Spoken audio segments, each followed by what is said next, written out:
እሱን ቶሎ እንጨርሳለን። ለአጭር ደቂቃ ነው አክቹዋሊ የምንማማረው። በጣም በአጭር ደቂቃ ውስጥ ይሄ መሰረታዊ ትምህርት ስለሆነ ኢየሱስ የእግዚአብሔር ልጅ የሚለው እሱን ትንሽ ነገር ነግራችሁና እንጨርሳለን ማለት ነው።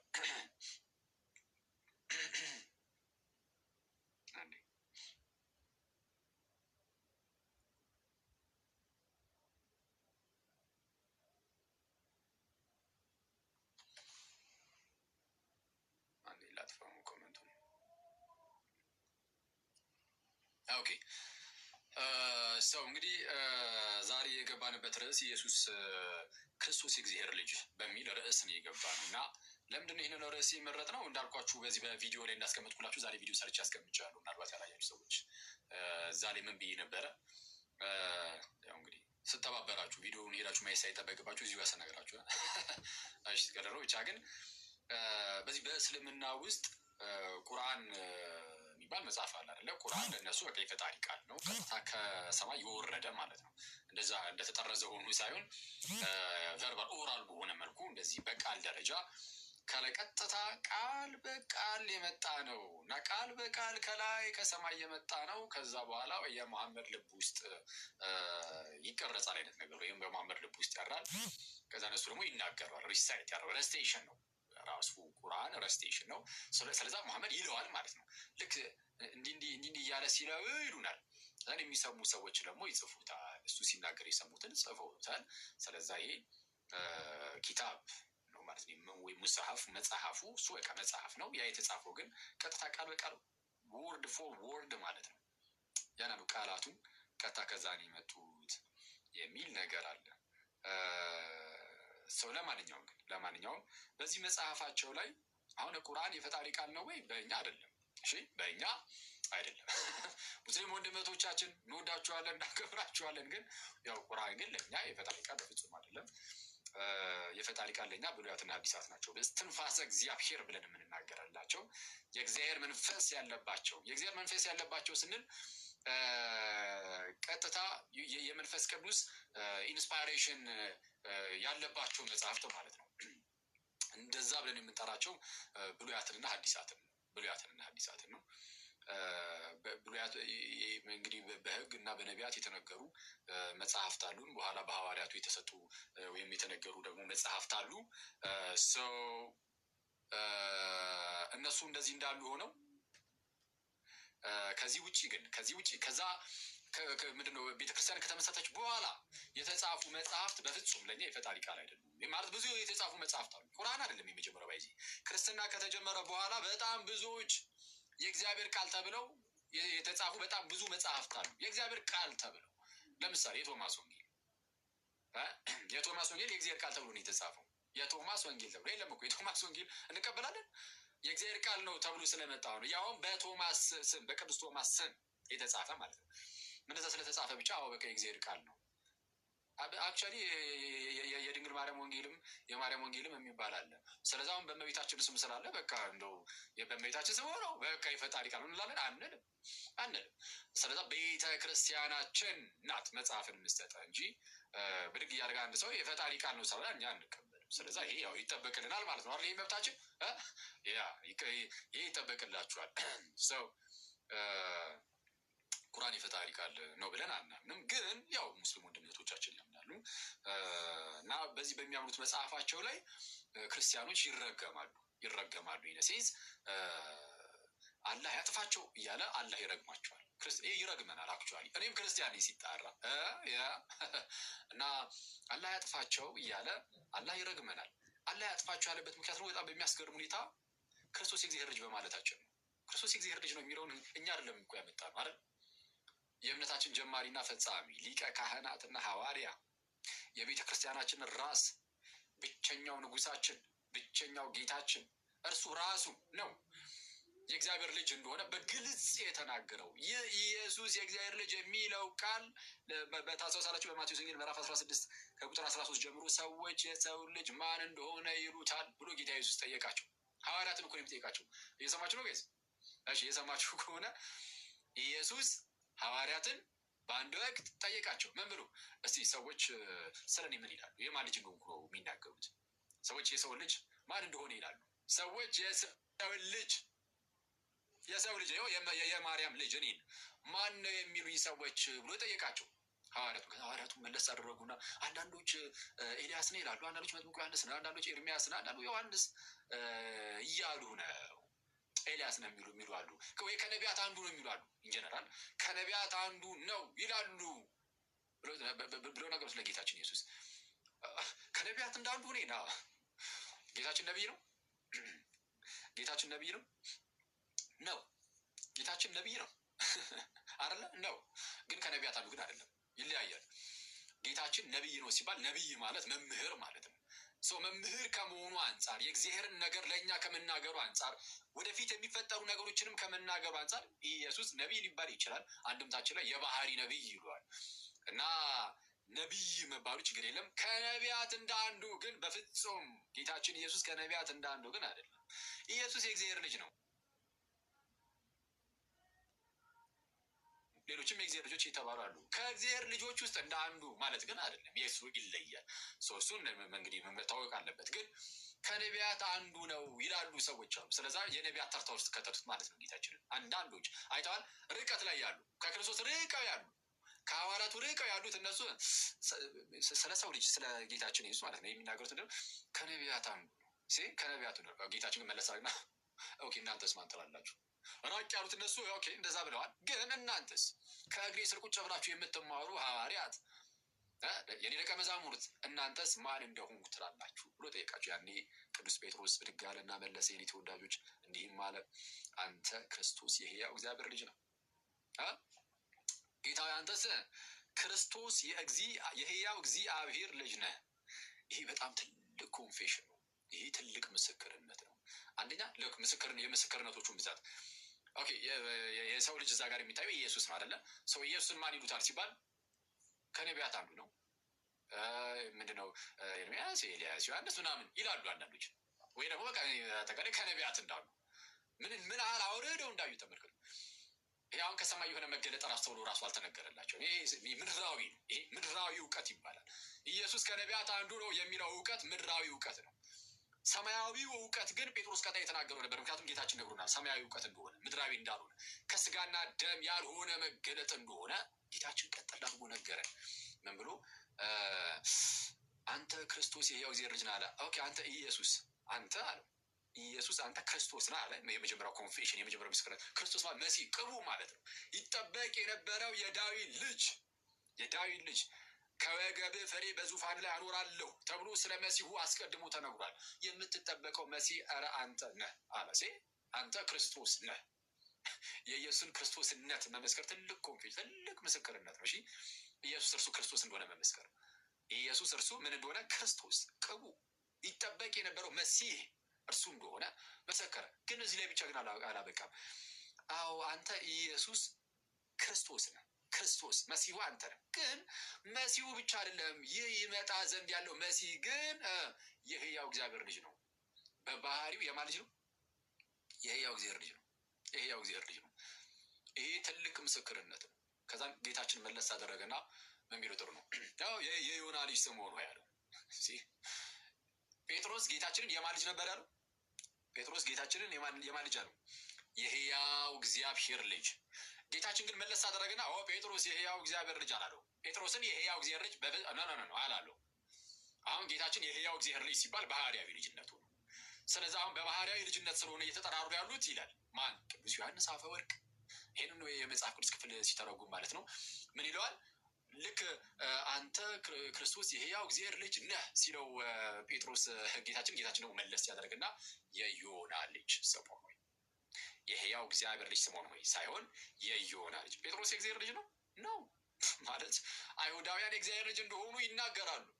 በጣም በብዙ ክፍል ኦኬ እግዚአብሔርን አባታችን ይሉታል እና የእግዚአብሔር ልጆች ነን እኛስ አባታችን አንድ እግዚአብሔር ነው እያሉ ተናግሯል። ዮሐንስ ወንጌል ምዕራፍ 8 ላይ አይተናል። ግን የክርስቶስ ግን ለየት ያለ ነው፣ ባህርያዊ ነው እና እሱን አሳያቸዋለሁ። እሺ እና ጴጥሮስን ሲናገር ብሏል የዮና ልጅ አለው። በስጋ የሚወልደውን አባቱን ጠራ። ዮና የጴጥሮስ አባቱ ነው። የኬፋ የጴጥሮስ አባቱ ማን ይባላል? ዮና። የዮና ልጅ ስምዖን ሆይ ይህንን ስጋና ደም አልገለጠልህም አለው። የትኛውን? አንተ ክርስቶስ የሕያው እግዚአብሔር ልጅ ነህ የሚለውን ይህንን አናናው ስጋና ደም አልገለጠልህ፣ ይህንንስ በሰማይ ያለ አባቴ እርሱ ገለጠልህ እንጂ። አንተ ጴጥሮስ ነህ፣ በዚች ዓለት ላይ ቤተ ክርስቲያኔን መሰርታለሁ፣ መንግስቴን መሰርታለሁ። ቤተ ክርስቲያን የክርስቶስ መንግስት ናት። መንግስቴን መሰርታለሁ። ኢየሱስ መንግስት አለው። ባይዜ እዚህ ምድር ላይ ኢየሱስ መንግስት አለው። ንጉስ ነው ኢየሱስ። ኢየሱስ ንጉሳችን ነው። በዚች ዓለት ላይ ቤተክርስቲያኔን እመሰርታለሁ ማለት መንግስቴን እመሰርታለሁ እንደማለት። ልክ ቆላሲስ ምዕራፍ 13 ላይ ወደ ፍቅሩ ልጅ መንግስት አፈለሰን ይላል አይደል? ወደ ፍቅሩ ልጅ መንግስት አፈለሰን ይላል። ያፈለሰን ወደ ቤተክርስቲያን ወደ ፍቅሩ ልጅ መንግስት አፈለሰን። ዝቅ ብሎ ቁጥር 18 ላይ እርሱም የአካሉ ማለትም የቤተክርስቲያን ራስ ነው ይላል። እርሱም ይላል ክብር ሁሉ ለእርሱ ይሁንና የሰማይም የምድርም ጌታ ፈጣሪ ብቸኛው ገዢ ጌታችን ኢየሱስን ማለት ነው። እርሱ የአካሉ ይልና ማለትም የቤተ ክርስቲያን ራስ ነው ይላል። ራስ ነው። ስለዛ ልክ ኤፌሶን ምዕራፍ 1 ቁጥር 23 ላይ እንደተነገረው ለቤተክርስቲያን ራስ እንዲሆን ሰጠው ይላል። ሁሉን ከእግሩ በታች ካስገዛለት በኋላ ለቤተክርስቲያን ራስ እንዲሆን ሰጠው። እርሷም ሁሉን በሁሉ የሚሞላ ሙላቱ ናት ይላል። ቤተክርስቲያን ማለት ነው። ሰው ለቤተክርስቲያን ራስ እንዲሆን ሰጠው። ሁሉን ከእግሩ በታች ካስገዛለት በኋላ ለቤተክርስቲያን ራስ እንዲሆን ሰጠው። ስለዛ ንጉስ እንዲሆን ለማን? ለቤተክርስቲያን መንግስቱ ናት። ወደ ፍቅሩ ልጅ መንግስት አፈለሰን ማለት ወደ ቤተክርስቲያን አፈለሰን፣ ጨመረ፣ ወደ አካሉ ጨመረን። ጋይስ እናንተ አሁን ክርስቲያን ወንድም እህቶቼ በጌታችን በክርስቶስ ኢየሱስ አካል ውስጥ ናችሁ። በጌታችን በክርስቶስ ኢየሱስ መንግስት ውስጥ ናችሁ ማለት መንግስት ውስጥ ነን ማለት ነው። ስለዚህ አሁን በመንግስት ውስጥ ስንኖር በመንግስት ውስጥ ምን አለ? ንጉስ አለ። ንጉስ የሌለበት ምንድን ነው? መንግስት የለም። ያለ ንግስና መንግስት አለ እንዴ? የለም። ሰው መንግስት አለ፣ ንጉስ አለ። ሰው በዚች መንግስት ውስጥ ስትኖሩ ንጉሳችሁ ክርስቶስ ነው። ለንጉሱ ባሪያ ተገዥ ሆነን ነው የምንኖረው። የእግዚአብሔር ልጆች ብቻ አይደለንም፣ በዚህ ባሪያም ጭምር ነን። ጳውሎስም ጴጥሮስም የክርስቶስ ባሪያው እያሉ ይጽፈውልናል። ጴጥሮስ የክርስቶስ ባሪያ መሆን፣ ጳውሎስ የክርስቶስ ባሪያ መሆን ይላል። እና ሰው ጴጥሮስ የክርስቶስ ባሪያ ነኝ ካለ እኛማ እንዴት? ስለዛ ንጉሳችን ክርስቶስ ነው። እና ቤተክርስቲያኔን መሰርታለሁ ሲል መንግስቴን መሰርታለሁ እያለ አንተ ጴጥሮስ ነህ፣ በዚች ዓለት ላይ መንግስቴን ቤተክርስቲያኔን እሰራለሁ፣ የገሃነም ደጆች አይችሏትም ብሎ ተናገረው። አሁን እዚህ ላይ አንድ ነገር እዩ። በዚህ ዓለት ላይ ቤተክርስቲያን እሰራለሁ የሚለውን ቅዱስ ዮሐንስ አፈወርቅም አንተ ክርስቶስ የሕያው እግዚአብሔር ልጅ ነህ የሚለው የጴጥሮስን ኮንፌሽን ማለቱ ነው ይላል። ስለዚህ የጴጥሮስ ምስክርነት ጌታችንም ይህንን ስጋና ደም አልገለጠልህም በሰማይ ያለው አባቴ ገለጠልህ እንጂ ተብሎ የተነገረለት ያ ክርስቶስ የሕያው እግዚአብሔር ልጅ የሚለው ምስክርነት ለቤተ ክርስቲያን መሰረት እንኳን ተብሏል። በዛ ላይ ነው ቤተ ክርስቲያን የምትመሰረተችው ተብሏል። እንዲህ ያለ እምነት ነው ያለ። ይህንን እምነት መካድ አይችልም አንድ ክርስቲያን። ቁርአኑ ግን ይላል አላህ ያጥፋቸው ብሎ ይረግማቸዋል ክርስቲያኖች ብሎ ይህንን በማመናቸው። ቁርአኑ ከመምጣቱ ከ600 ዓመት ገደማ በፊት ነው ጌታችን ይህንን በግልጽ ያስተማረው። ታዲያ ከ600 ዓመት በፊት የተሰጠውን የጌታችንን የፈጣሪያችንን ትምህርት አንክደው ነገር አንክደው አንሸፍነው አንከልለው አናስወግደው ሰው ያንን ትምህርት በመያዝ ግን ትረገማለህ። አይተዋል። ኦኬ ችግር የለም። ከኛ የሚጠበቀው ምንድን ነው? በፍጹም እንደውም ኢየሱስ እርሱ ክርስቶስ የእግዚአብሔር ልጅ መሆኑን የሚክድ እርሱ የተረገመ ነው ብለን ይሄ ትምህርት ከኛ የራቀ እንደሆነ እናሳያለን ማለት ነው። ያ ሰው ከዚህ ጋር በተያያዘ ያው የቁርአን ክፍል ጠቅሼላችሁ ነበረ። 9ኛው ሱራን 30ኛው አያ ላይ ክርስቲያኖች አልመሲህ የአላህ ልጅ ነው ይላሉ፣ ይህ ግን በአንደበታቸው ያለው ቃላቸው ነው፣ እንደው አላህ ያጥፋቸው እያለ ይናገራል። ለማንኛውም የአላህ ልጅ ነው የሚለው ላይ እዛው ቪዲዮ ላይም ነግሬያችሁ ነበር። አሁን እንግዲህ አላህ የሚለው እግዚአብሔርን ከሆነ በቃ ክርስቶስ የእግዚአብሔር ልጅ ነው ብያቸዋለሁ። ግን በእስልምና ውስጥ ሙስሊም ወንድመቶች በደንብ ስሙኝ። አሁን እናንተ አላህ ብላችሁ በቃ የምታስቡት አምላክ አለ አይደለም? በህሊናችሁ የምታስቡት እናንተ የምታስቡት ራሱ የአምላክ የኢየሱስ አባት ነው ብዬ አላምን። ምን ፐርሰናሊ እኔ እንደዛ ብዬ አላምን። እናንተ የምታስቡት ያ አምላክ በዛ በቁርአናችሁ ላይ የተጻፈው ምናምን በሙሐመድን በኩል የተገለጠው እሱ የጌታችን የኢየሱስ አባት ነው ብለን አናምንም። እንደዛ አናምንም። ግን ኢየሱስ የእግዚአብሔር ልጅ ማለታችንን እሱን ተቃውሞ ስለሆነ ይህንን እየጻፈ ያለው አረ ኢየሱስ የእግዚአብሔር ልጅ ነው ብለን ዛሬ የተወሰነ ነገር ከመጽሐፍ ቅዱስ አሳያችኋለሁ። እና ይሄ መሰረታዊ ትምህርታችሁ ነው ክርስቲያኖች። ይህንን በተአምር ይህን ማወቅ ብቻ አይደለም ማሳወቅም አለባችሁ። ይህንን አሁን የምትሰሙ ወንድም እህቶቼ ሁላችሁም ታውቁታላችሁ። እርግጥ ቀለል ያለ ነገር ነው። መጽሐፍ ቅዱስ በግልጽ ስለሚናገሩ ብዙዎቹን ታውቋቸዋላችሁ። ኦፍኮርስ ሁሉንም ታውቋቸዋላችሁ። ግን ትይዙና በምን መልኩ ማስረዳት እንዳለባችሁ ነገራችሁና ቤታችሁ ውስጥ ላሉ ሰዎች ኢየሱስ የእግዚአብሔር ልጅ መሆኑን አሁን በማሳያችሁ መልኩ ታስረዷቸዋላችሁ። እሺ፣ ለታናናሽ ወንድሞቻችሁ እህቶቻችሁ፣ ለታናናሽ ብቻ ነው፣ ለኩዮቻችሁ፣ ለጓደኞቻችሁ፣ ያው ይሄ በስራ ቦታ፣ በትምህርት ቤት፣ የሃይስኩል ተማሪዎች፣ የሰንበት ትምህርት ቤት ተማሪዎች፣ የዩኒቨርሲቲ ተማሪዎች ምናምን አላችሁ አይደለም? አውሩ እንጂ ስለ ክርስቶስ አውሩ። አታፍሩበትም አይደል? በክርስቶስ ታፍራላችሁ እንዴ? ታፍራላችሁ በክርስቶስ? በክርስቶስ አታፍሩም። በክርስቶስ የሚያፍር ቢኖር ጌታችን በክብር በመጣ ጊዜ በአባቱ ፊት ያፍርበታል። ስለዛ ማንም ክርስቲያን አያፍርም በክርስቶስ። ስለዛ ስለ ክርስቶስ አውሩ። ኢየሱስ የእግዚአብሔር ልጅ የሆነ ቀለል አድርጋችሁ ጀምሩ። ለምሳሌ እዚህ እንማማር የለ እሷን ዝም በደንብ አድርጋችሁ ትይዙና አሁን ሰጣችሁን ትንሽ አጭር ነገር 10 ደቂቃ 15 ደቂቃ ነገር ሰጣችኋል። 10 ደቂቃ 15 ደቂቃ በቃ አለቀ። እሷን እናንተ ቀልጠፍ አድርጋችሁ ትይዟትና እኔ ስለማንዛዛባችሁ እሷን ያዝ ታደርጉና ዝም ብለህ ለምሳሌ ቀስ አድርገን ተናግሯለህ ይላል። እኔ ብለህ ኢየሱስ ግን ወልድ ነው ምናምን ሲባል ወልድ መንፈስ ቅዱስ እንላለን። ወልድ ኢየሱስ ነው። ወልድ ማለት ልጅ ነው። ስለዚህ ልጅ ከተባለ የአብ ልጅ ነው፣ የእግዚአብሔር ልጅ ነው። የእግዚአብሔር ልጅ ነው ሲባል እንዴት እንደሆነ ግን እኮ እንደዚህ የተማማርን ከዚህ አንጻር ነው እኮ ተብሎ ደስ ይላል ምናምን ብለህ ቀለል አድርገህ ነገር የሆነ ትምህርት አስመስለህ አትስጠው። አንዳንድ ሰው ትምህርት ምናምን ሲመስለው ያው በሚያሳዝን ሁኔታ አእምሯችንም እየፈዘዘብን ስለመጣ እንደዛ ትምህርት ሳታስመስል የሆነ ቀለል አድርገህ ፍሬንድሊ የሆነ ወሬ አድርገውና ምንም አይነት ነገሮችን እንደምታወራው ግን በክብር እንደዛ አድርገህ በቃ ኢየሱስ የእግዚአብሔር ልጅ መሆኑን ቀለል አድርገህ ንገረው ፕሊዝ። በጌታ ይሄንን አድርጉ ሁላችሁም። እሺ፣ እንደው በእግዚአብሔር እኔም አደርጋለሁ። በዙሪያ እንደዚህ አይነት ሰዎች ሲያጋጥሙ ኢየሱስ የእግዚአብሔር ልጅ መሆኑን በደንብ የማይረዱ ሰዎች ሳገኝ አደርገዋለሁ። እግዚአብሔርን በቃ እኔ በእናንተ ፊት ቃል ገብቻለሁ። ስለዚህ እኔ እንደዛ አደርጋለሁ። በዙሪያ ያሉ ሰዎች ምናምን ካጋጠሙኝ አድርገዋለሁ። እናንተም ግን አድርጉት። ትምህርት ቤት የሃይስኩል ተማሪ ቆንጂት ካለሽ አንበሳው፣ አንተም የግቢ ተማሪዎችም እንዳልኳችሁ ሰንበት ትምህርት ቤት ላይም እናንተ እንኳን ታውቁታላችሁ ብዬ ተስፋ አደርጋለሁ። ሌሎቻችሁም በመስሪያ ቤት ደረጃም ያላችሁ መስሪያ ቤት ቢሮአችሁ ውስጥ ምናምን ምን ችግር አለው? ቀለል አድርጋችሁ የሰውን ሃይማኖት እንዳትነቅፉ፣ ሳትነቅፉ ምናምን ሳትሳደቡ፣ ቀልብ ውስጥ በሌላ ሃይማኖት አትቀልዱ። አያስፈልገንም። እንደዛ ሳናደርግ እምነታችንን ቀስ አድርገን እና በዛ ውስጥ ይሄ የምትናገሩት የእግዚአብሔር ቃል ስለሆነ ስለ ክርስቶስ ስለሆነ ሳይታሰብ እናንተ እኮ በቃ ዝም ብላችሁ እናንተ በቃ ማድረግ ያለባችሁ ብቻ አድርጉ። በዚህ ውስጥ ግን መንፈስ ቅዱስ ምናልባት የነዛ ሰዎች ልብ ውስጥ ይሰራል። ክርስቲያንም ከሆነ ስለ ኢየሱስ ማሰብ እንዲጀምር ሊያደርገው ይችላል። የመጀመሪያው ሂደት እሱ ነው። ለክርስትናችን ስለ ክርስቶስ ማሰብ እንድንጀምር ያደርጋል። ከዛም ስለ ክርስቶስ ባሰብን ቁጥር ወደ እሱ መቅረብ፣ እርሱ መውደድ፣ እርሱ ማፍቀር ነው። በኛ ውስጥ እየበዛ ሊሄድ ይችላል። ይህንን ማድረግ የሚችለው ራሱ ሰውየው አይደለም፣ መንፈስ ቅዱስ ነው። ግን ሰውየው ግን ማለት መንፈስ ቅዱስ በውስጡ የክርስቶስን ፍቅር እንዲያፈስበትና የክርስቶስን ፍቅር እንዲያበዛበት ግን ሰውየው ደግሞ ምን ማድረግ አለበት? ልቡን ክፍት ማድረግ አለበት። እና እንደዛ እንዲሆን አድርጉ። በእምነት ውስጥ የሌለ ሰውም በኤርሲያን ውስጥ የሌለ ሰውም ቢሆንም መንፈስ ቅዱስ ወደ ኤርሲያን እንዲመጣ፣ ወደ ክርስቶስ አካል እንዲመጣ፣ ወደ ጌታችን እንዲመጣ ሊያደርገው ስለሚችል ቀስ አድርጋችሁ እንደዛ አድርጉ። ስለዚህ ከራሳችሁ ተርፋችሁ የሌለው መድረስ አለባችሁ ማለት ነው። እሺ፣ ስለዚህ ይህንን እምነታችንን የተወሰነ ነገር ልበላችሁ። ስለዚህ እንዳልኳችሁ ነው። ይሄ መከባበሩ ምናምን አለ። ሙስሊሞችን የሚጠላል ከጠላን ከኛ በላይ እግዚአብሔርን ያላወቀው የለም። በቃ እግዚአብሔርን አናውቀውም ማለት ነው። ከጠላን ሙስሊሞችን የሚጠላ ካለ በቃ ገና ነው፣ እግዚአብሔርን አላወቀም። ስሜታዊ ክርስቲያን ነው ማለት ነው።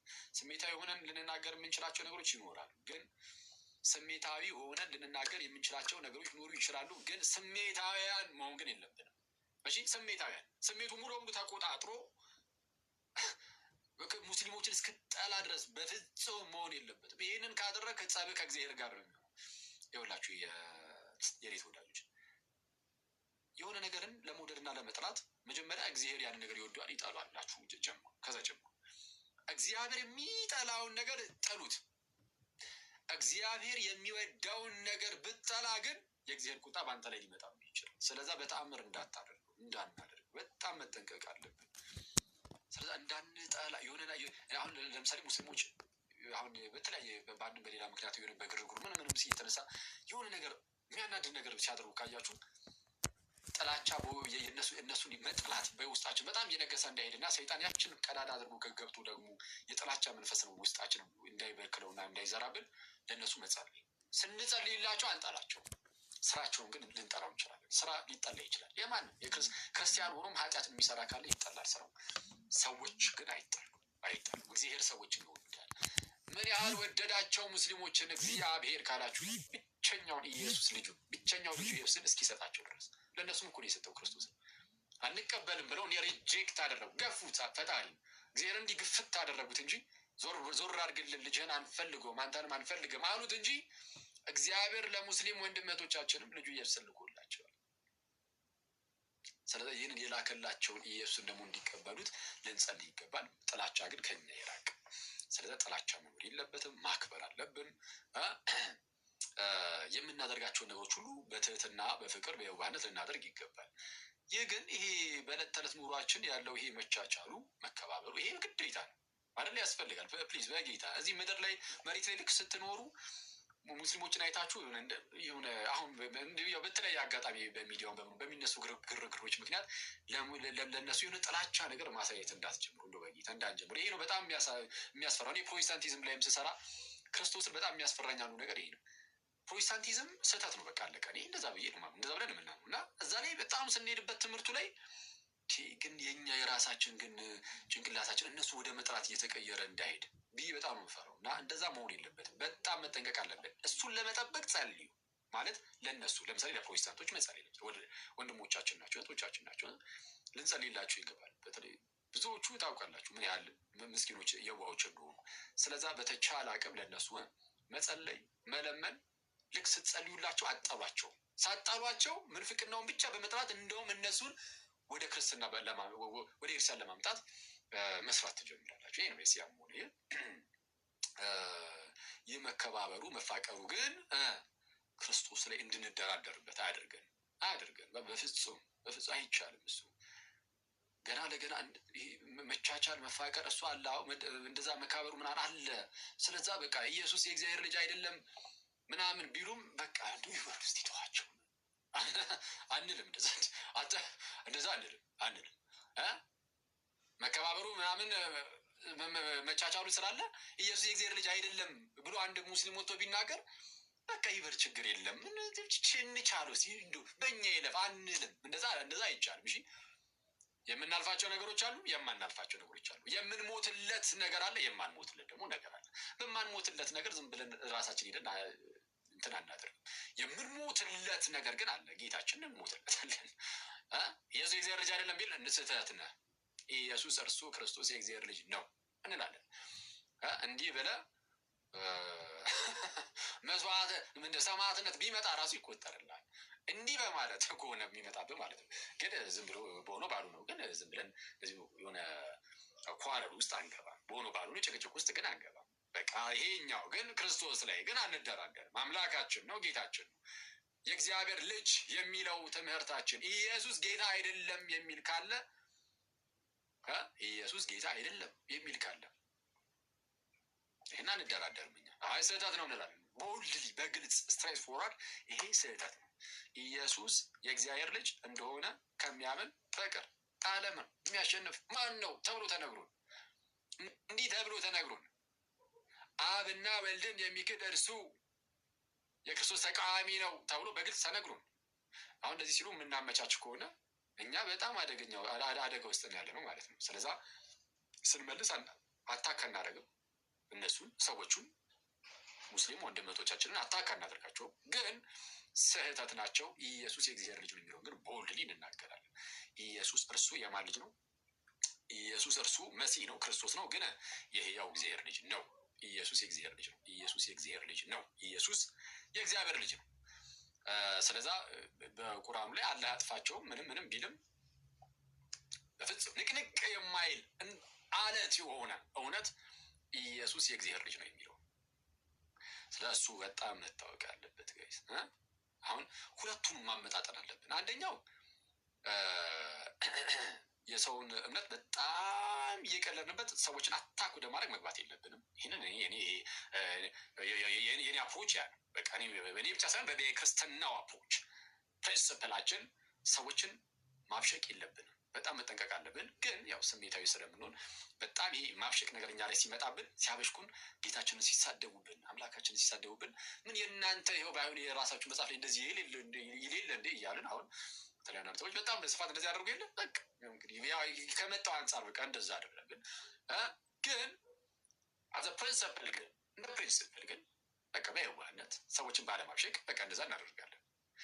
ያንን እንይዝና ግን ደግሞ በጣም ለጠጠ ነው ግን እንዳይበሽቁ ብለን ግን የኢየሱስን የእግዚአብሔር ልጅነት ጸጥ የኢየሱስን አምላክነት የኢየሱስን ጌትነቱን የስላሴና የአምላካችን የእግዚአብሔርን ስሉስ አካልነት ጸጥ ምናምን ልንል ግን አንችልም። ስለዛ የሆነ አንደኛውን ጫፍ ብቻ ሳንለጥጥ እንደዚህ መካከል ላይ ሆነን በዚህ መልኩ ነው ማስቀመጥ ያለብን ብዬ አስባለሁ። ስለዚህ አሁን ከሰብሰብ ስትሉ ከጓደኞቻችሁ ጋር ምናምን የምትማማሯትን ነገር ልስጣችሁ በምን መልኩ እንደምትነግሯቸው ኢየሱስ የእግዚአብሔር ልጅ እንደሆነ ከመጽሐፍ ቅዱስ ለማሳየት ማለት ነው። እንግዲህ ኢየሱስ የእግዚአብሔር ልጅ ነው አይደለም ከሚለው ጋር በተያያዘ ብዙ ሰዎች የሚያነሱት ነገር ምን መሰላችሁ? አይ ኢየሱስ የእግዚአብሔር ልጅ አይደለም የሚሉና በተለይ በእስልምና ውስጥ ያሉ ወንድሞቻችን ምናምን ግን መጽሐፍ ቅዱስ ላይ እኮ የእግዚአብሔር ልጅ እንደሆነ ይናገራል ስትሏቸው በግልጽ ኢየሱስ የእግዚአብሔር ልጅ እንደሆነ መጽሐፍ ቅዱስ ይናገራል ስትሏቸው አይ ኖ እሱ እኮ ሌሎችም ፍጥረታት የእግዚአብሔር ልጅ ተብሏል፣ ለሌሎችም ፍጥረታት አብ አባት ተብሏል። ስለዛ የኢየሱስ የእግዚአብሔር ልጅነት ከሌላው የተለየ አይደለም። በቃ እንደዚህ እናንተ እንደምታስቡት አይነት ልጅነት ከሌላው ይሄ ሌሎች ፍጥረታት ምናምን እኛ ራሳችን የእግዚአብሔር ልጅ እንባል የለ ከኛ ሁሉ በተለየ መልኩ ኢየሱስ የእግዚአብሔር ልጅ አይባልም ይላል። እኛ ደግሞ ኧረ ይባላል እንላለን። ከማን ተምረን? ከሰማይ። ይሄ ምድር አለ፣ ይሄ ስጋና ደም የተገለጠ አለ፣ ከሰማይ የሆነ ነው ጌታችን እንዳለን በምን እናውቃለን? እሱን ትንሽ ነገር ላሳያቸው። ይሄ ኖርማል ምድር ላይ ያሉ ሰዎችም ፍጥረታት የእግዚአብሔር ልጅ እንደሚባሉ እንግዲህ በጣም ብዙ ማሳያዎች አሉ። ዘፍጥረት ምዕራፍ 6 ላይ ለምሳሌ በሴት በኩል የሚመጡ ዘሮች ማለት ነው። አዳም ሴትን ይወልድና ከዛም በሴት በኩል የሚመጡት ትውልዶች አሉ፣ በቃየል በኩል የሚመጡ ደግሞ ትውልዶች አሉ። እና በሴት በኩል የሚመጡ ትውልዶችን ዘፍጥረት ምዕራፍ 6 ቁጥር 2 ላይ የእግዚአብሔር ልጆች ብሏቸዋል። የእግዚአብሔር ልጆች። ኢሳይያስ ምዕራፍ 63 ቁጥር 16 ላይም ምን ይላል? አንተ አባታችን ነህ፣ ስምህም ከዘላለም ታዳጊያችን ይላል። አንተ አባታችን ነህ፣ ሰው አባታችን ተብሏል እግዚአብሔር። ሚልኪያስ ምዕራፍ 2 ቁጥር 10 ላይም ለሁላችን አንድ አባት ያለን አይደለምን? አንድ አምላክስ የፈጠረን አይደለምን ይላል። ስለዛ የተፈጠረው በአንድ አምላክ ለሁላችን ያለን አንድ አባት ነው እየተባለ ይነገራል። ስለዚህ የእግዚአብሔር ልጆች ተብሎ ወይም ደግሞ አብ አባታችን ነው ተብሎ እንደዚህ ሊጠራ ይችላል። መላእክትም የእግዚአብሔር ልጅ ተብለዋል። መላእክት በኢዮብ ምዕራፍ 1 ቁጥር 6 ላይ ትንቢተ ኢዮብ መጽሐፈ ኢዮብ ምዕራፍ 1 ቁጥር 6 ምዕራፍ 2 ላይም ከዕለታት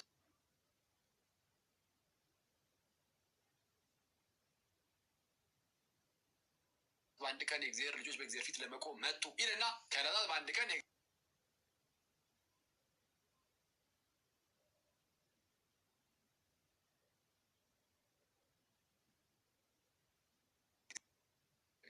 ስለዚህ የእግዚአብሔር ልጆች ተብሎ ደግሞ እንደዚህ ይጠራሉ።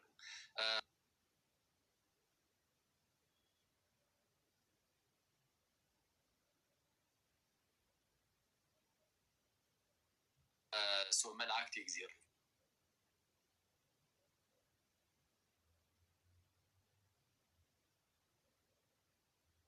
ልጆች ተብለዋል። ሰዎች የእግዚአብሔር ልጆች ተብለዋል። አይሁዳውያን የእግዚአብሔር ልጆች ተብለዋል። ቅድም እንዳልኳችሁ ዮሐንስ ምዕራፍ 8 ላይ አንድ አባት አለን እሱም እግዚአብሔር ነው ብለው አይሁዳውያን ሲናገሩ አይተናል። ታዲያ የጌታችን በምንድን ነው የሚለየው?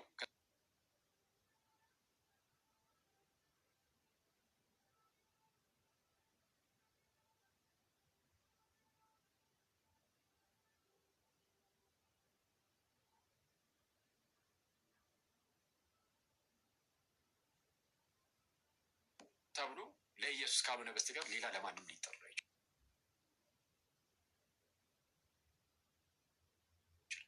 በመጽሐፍ ቅዱሳችን ላይ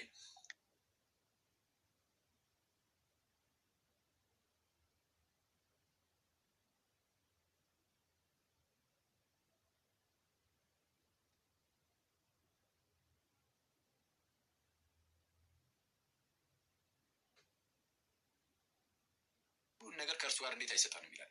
ለማን ያራራ? ለገዛ ልጁ ያራራለት። ሰው ለገዛ ልጁ ያራራለት ካለ ኦኬ፣ ሰው ኢየሱስ የገዛ ልጁ ነው። ኢየሱስ ምኑ ነው? የገዛ ልጁ ነው። የገዛ ልጁ ነው ማለት ቀጥታ ከእርሱ የሚገኝ ነው ማለት ነው። ልክ ለምሳሌ ላይ ያንተ የገዛ ልጅህ ከተባልክ ቀጥታ ከአንተ የተወለደ ነው ማለት ነው። ሰው ኢየሱስ የአብ የገዛ ልጁ ተብሎ ተነግሮለታል። አብም ደግሞ ለኢየሱስ የገዛ አባቱ ተብሎ ተነግሮለታል። ብቻ ለኢየሱስ ብቻ። ዮሐንስ ወንጌል ምዕራፍ 5 ከቁጥር 17 ጀምሮ ጌታችን ኢየሱስ እንዲህ አለ፣ አባቴ እስከ ዛሬ ይሰራል እኔም ደግሞ እሰራለሁ አለ። የአገላለጽ በጣም ከባድ አገላለጽ ነው። እንዲህ የሚል አለ፣ አባቴ እስከ ዛሬ ይሰራል እኔም እሰራለሁ የሚል ማን አለ? ማንም የለም ከማን በቀር? የገዛ ልጁ ከሆነው ከጌታችን በስተቀር። እና አንድ ሰው አባቴ እስከ ዛሬ ይሰራል እኔም ደግሞ እሰራለሁ አለና ዝቅ አለና እዛው ቁጥር 18 ተቀጣይ ቨርስ ማለት ነው። ቅዱስ ዮሐንስ እንደዚህ አለ፣ እንግዲህ ሰንበትን ስለሻረ ብቻ አይደለም ይልቁንም ራሱን ከእግዚአብሔር ጋር አስተካክሎ እግዚአብሔር የገዛ አባቴ ነው ስላለ አይሁድ ሊገሩት ይፈልጉ ነበር አለ። እንደው ተቋረጠ መሰለኝ። አንዴ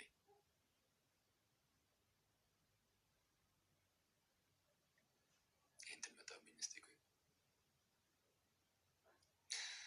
እሺ ይሰማል ብዬ ተስፋ አደርጋለሁ። ኢየሱስ እንግዲህ ሰንበትን ስለሻረ ብቻ አይደለም ይልቁንም ራሱን ከእግዚአብሔር ጋር አስተካክሎ፣ ራሱን ከእግዚአብሔር ጋር ምን አድርጎ? አስተካክሎ፣ እኩል አድርጎ፣ ራሱን ከእግዚአብሔር ጋር እኩል አድርጎ እግዚአብሔር ምን ነው ይላል? የገዛ አባቴ ነው ስላለ አይሁድ ሊገድሉት ይፈልጉ ነበር ያለ፣ አብዝተው ይፈልጉት ነበር። እግዚአብሔር ምን ነው ስላለ መጽሐፍ ቅዱሳችሁን ገልጣችሁ ታነቡ እግዚአብሔር አባቴ ነው ስላለ ተብሎ ተተርጉሞ ልታገኙ ትችላላችሁ። አማርኛው ላይ ግን ትክክለኛው ትርጉም የገዛ አባቴ ነው የሚል። ብዙዎቹ የእንግሊዝኛ ቨርዥኖች ጥሩ ናቸው። ሂዝ ኦውን ፋደር ይላል ወይም ማይ ኦውን ፋደር። የገዛ አባቴ አለ። አብ የገዛ አባቱ ተብሎ የሚነገርለት ለኢየሱስ ነው። ለአብ የገዛ ልጁ ተብሎ የሚነገርለትም ለኢየሱስ ብቻ ነው። ከኢየሱስ ውጭ ካለ አንድ ማስረጃ ብሎ መጠየቅ ይቻላል። አንድ ማስረጃ የገዛ ልጁ ተብሎ ማንም የለም። የገዛ አባቱ ተብሎ አንድም የለም። በጌታችንና በወልድና በአብ መካከል ያለው አንዱ ግንኙነት ይሄ ነው። ስለዚህ የመጀመሪያው ነጥብ ይሄ ነው። የገዛ ልጅ የገዛ አባት ተብሎ የሚቀመጠው ይሄ አገላለጽ። ሁለተኛ ነጥብ ኢየሱስ ለአብ የገዛ ልጁ ከሆነ የአብ የገዛ ልጁ ደግሞ ስንት ነው? አሁን የገዛ ልጅ ብዙ የገዛ ልጆች አሉት? ያሉት አንድ ብቻ ነው የገዛ ልጅ ያለው። ስለዛ ብቸኛ ልጁ ነው ኢየሱስ ለአብ። ከዚህ አንጻር ማለት ነው የገዛ ልጅ የሚለው ለየት ያለ ስለሆነ ምንድነው የገዛ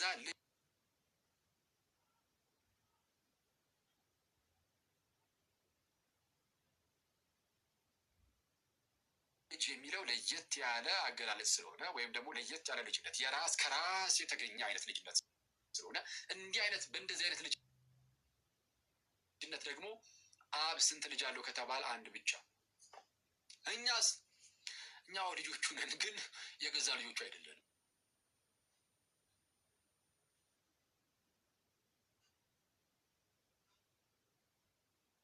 የገዛ ልጅ አንድ ብቻ ነው ያለው፣ እርሱም ጌታችንና መድኃኒታችን ኢየሱስ ክርስቶስ ይባላል። ኢየሱስ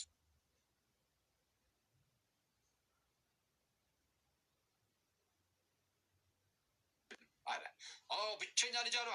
እኛስ ልጆቹ አይደለንም? ግን የክርስቶስ ልጅነት ይለያል። የገዛ ልጁ ነው ኢየሱስ ለአብ የገዛ ልጁ፣ ከእርሱ የሚገኝ የሆነ ልጁ፣ በስጦታ የተሰጠው አይደለም፣ የገዛ የሆነ ልጁ እንደዛ በመሆኑ ምክንያት ብቸኛ ልጁ ነው። ተጨማሪ ማስረጃ ዮሐንስ ወንጌል ሰው ምዕራፍ 1 ቁጥር 18 ላይ ከቁጥር 17 ጀምሮ ሕግ በሙሴ ተሰጥቶ ነበረ፣ ጸጋና እውነት ግን በጌታ በኢየሱስ ሆነ ይልና መቼም ቢሆን እግዚአብሔርን ያየው አንድ እንኳ የለም፣ በአባቱ እቅፍ ያለ አንድ ልጁ እርሱ ግን ተረከው ይላል።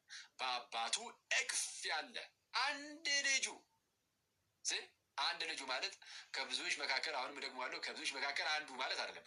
ሂዝ ኦንሊ ቢጋትን ሰን ነው የሚለው። ብቸኛ ልጁ አንድያ ልጁ እርሱ ተረከው። በአባቱ እቅፍ ያለን የተባለው ምንድን ነው? በአባቱ እቅፍ ያለ ማለት አገላለጹ ራሱ አያስገርምም? በእርሱ እቅፍ ያለ እና እቅፍን ከመተረክ ጋር አገናኝቶታል። እግዚአብሔር ያዩ አንድ ሰው እንኳን የለም ተባለ። ሙሴ እኮ ምን ያህል ጊዜ እግዚአብሔር እንዳነጋገሩ አስቡ። ምን ያህል ጊዜ ሙሴ እግዚአብሔርን አነጋገረው። እንደ ሙሴ ያለ ነቢይ አይነሳም በእስራኤላውያን ወይም በአይሁዳውያን ተባለ። ግን ስለ ኢየሱስ እሱ ራሱ እንግዲህ የሙሴ ራሱ ጭንቅላታችን ውስጥ ይዘነው ግን ምን አለ? መቼም ቢሆን እግዚአብሔርን ያየው አንድ ሰው እንኳ የለም፣ አንድ ሰው እንኳ የለም ከተባለ ሙሴ ራሱ ማለት ነው ጨምሮ። ጌታችን ግን በአባቱ እቅፍ ያለ ብቸኛ ልጅ ተባለና እርሱ ተረከው ተባለ። ማየት አይደለም ይተርከዋል። ጌታችን አብን ተረከው ተባለ። ለምን? የባህሪ ልጁ ነው፣ የገዛ ልጁ ነው፣ የገዛ ልጁ ነው። ይቻል ተንሰካሽ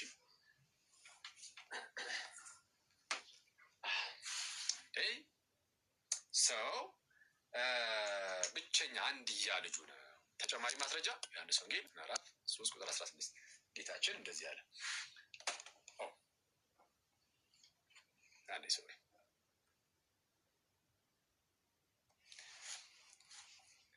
በእርሱ የሚያምን ሁሉ የዘላለም ሕይወት እንዲኖረው እንጂ እንዳይጠፋ እግዚአብሔር አንድያ ልጁን አሳልፎ እስኪሰጥ ድረስ ዓለምን እንዲሁ ወዶታል አለ። በእርሱ የሚያምን ሁሉ የዘላለም ሕይወት እንዲኖረው እንጂ እንዳይጠፋ እግዚአብሔር አንድያ ልጁን ማለትም ብቸኛ ልጁን እስኪሰጥ ድረስ ዓለምን እንዲሁ ወዶታል። ስለዛ ኢየሱስ የአብ ብቸኛ ልጁ አንድያ ልጁ ነው ማለት ነው። እዛ ወደ ዝክራችሁ ቁጥር 18 ላይም በእርሱ የሚያምን የዘላለም ሕይወት አለው፣ በእርሱ የማያምን ግን አንዱ በእግዚአብሔር ልጅ ስም ስላላመነ አሁን ተፈርዶበታል። በማን ስላላመነ? በአንዱ በእግዚአብሔር ልጅ። ስለዛ ኢየሱስ የአብ ብቸኛ ልጁ ከመሆኑ አንጻር እንደኛ ያለ አይነት ልጅነት እንዳልሆነ እናውቃለን። ሁለት ነጥብ እናሳያችሁ። የመጀመሪያው ነጥብ ምን ነበር? የገዛ ልጅ ኢየሱስ የገዛ ልጁ መሆኑን አሳይቻችኋለሁ። አብም ለኢየሱስ የገዛ አባቱ እንደሆነ አሳይቻችኋለሁ። የገዛ ልጁ ከመሆኑ አንጻር ብቻውን ነው ልጅ፣ ማንም ሰው አይጋራውም የሱን ልጅነት ብያችሁ ነበረ። ብቻውን ልጅ እንደሆነ ደግሞ አሁን አሳያችሁ። ሁለተኛው ነጥብ ደግሞ ብቸኛ ልጅ የሚለው ነው። የገዛ ልጅ፣ ብቸኛ ልጅ።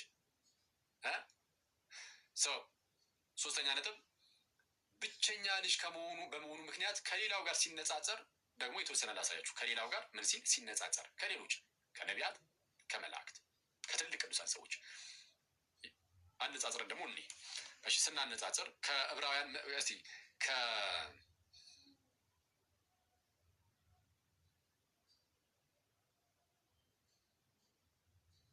ከመላእክት እንጀምር። እሺ ከመላእክት ጋር እናነጻጽር የሱ ልጅነት። እንግዲህ መላእክት የእግዚአብሔር ልጆች ተብለዋል። እንዳሳያችሁ በኢዮብ ምዕራፍ 1 ቁጥር 6 ምዕራፍ 2 ላይም በዕለት ከዕለታት በአንድ ቀን የእግዚአብሔር ልጆች በእግዚአብሔር ፊት ለመቆም መጡ ይላል። የእግዚአብሔር ልጆች በእግዚአብሔር ፊት ለመቆም መጡ፣ ሰይጣንም ደግሞ በመካከላቸው መጣ ብሏል። ስለዛ የእግዚአብሔር ልጆች ተብለዋል መላእክት። ግን ከክርስቶስ ጋር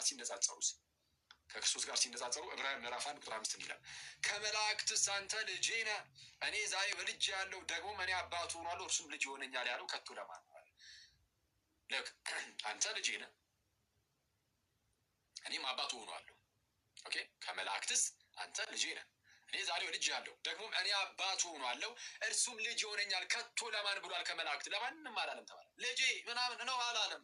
ከመላእክት ለማንም አላለም ማለት ከማን በቀር? ከክርስቶስ ጋር የሚያነጻጽረው። እሺ መላእክትን እዚህ ክፍል ላይ መላእክትን ከክርስቶስ ጋር እያነጻጸረው ነው። የእግዚአብሔር ልጅ ከሆነው ከጌታችን ኢየሱስ ለማን ብሏል? ከመላእክትስ አንተ ልጄ ነህ፣ እኔ ዛሬ ወለድኩ እኔ አባቱ ሆናለሁ እርሱም ልጅ ይሆነኛል ከቶ ለማን ብሏል? ለማንም እኮ አላለም። ይህንን እኮ ልጁ ኢየሱስ ብቻ ነው እኮ የያዘው አለ። ስለዛ ኢየሱስ ልጅ ሲባል አብረው መላእክት ከክርስቶስ ጋር ልጅ አይባሉ። ለመላእክት መች ተባለላቸው ተባለ። አየህ አላስወጣቸው መላእክት። ኢየሱስ ልጅ ሲባል መላእክት አብረው ቅዱስ ሚካኤል፣ ቅዱስ ገብርኤል አብረው ልጅ አይባሉ ከክርስቶስ ጋር። የክርስቶስ ልጅነቱ ይለያል። ስለዛ ምን አለ ቀጠል አድርጎ ደግሞ በኩሩን ወደ ዓለም ሲያገባ በኩሩን ልጁን ወደ ዓለም ሲያገባ በስጋ ወደ ዓለም ገብቶ የለ ጌታችን ልጁ በስጋ ወደ ዓለም ገባ። እሺ ሲያገባ የእግዚአብሔር መላእክት ሁሉ ለእርሱ ይስገዱ ይላል። አረ በስመ አብ! ይሄ በጣም ፓወርፉል። ልክ ከመላእክትስ አንተ ልጄ ነህ እኔ ዛሬ ወለድኩ እኔ አባቱ ሆናለሁ እርሱም ልጅ ሆኛል ለማን ብሎ ነበረ? አላለም እኮ አለና ደግሞ በኩሩ ወደ ዓለም ሲያገባ ልጁ ወደ ዓለም ሲያገባ የእግዚአብሔር መላእክት ሁሉ ለእርሱ ይስገዱ ይላል። ለልጁ ንጽጽሩን ያያችሁት ነው። ኢየሱስ የእግዚአብሔር ልጅ ነው። መላእክት የእግዚአብሔር ባሪያ ናቸው። ከልጅነት አንጻር ሲነገር አብሮ ልጅ አይባሉም መላእክት። ስለዚህ አሁን ንጽጽሩን ይዩት። ኢየሱስ ነው የእግዚአብሔር ልጅ የሚባለው። እንደውም መላእክት ወደ ዓለም በኩሩ ሲገባ የሚሰግዱ ናቸው። ለማን? ለበኩሩ፣ ለልጁ ለኢየሱስ አይደል ያለው? ደግሞም በኩሩን ወደ ዓለም ሲያገባ የእግዚአብሔር መላእክት ሁሉም ለእርሱ ይስገዱ ይላል። ማነው ለክርስቶስ የሚሰግደው አለ? አስባችሁታል? በእግዚአብሔር ስም የእግዚአብሔር መላእክትን አስቧቸው ጋይስ። ምን አይነት ክብረ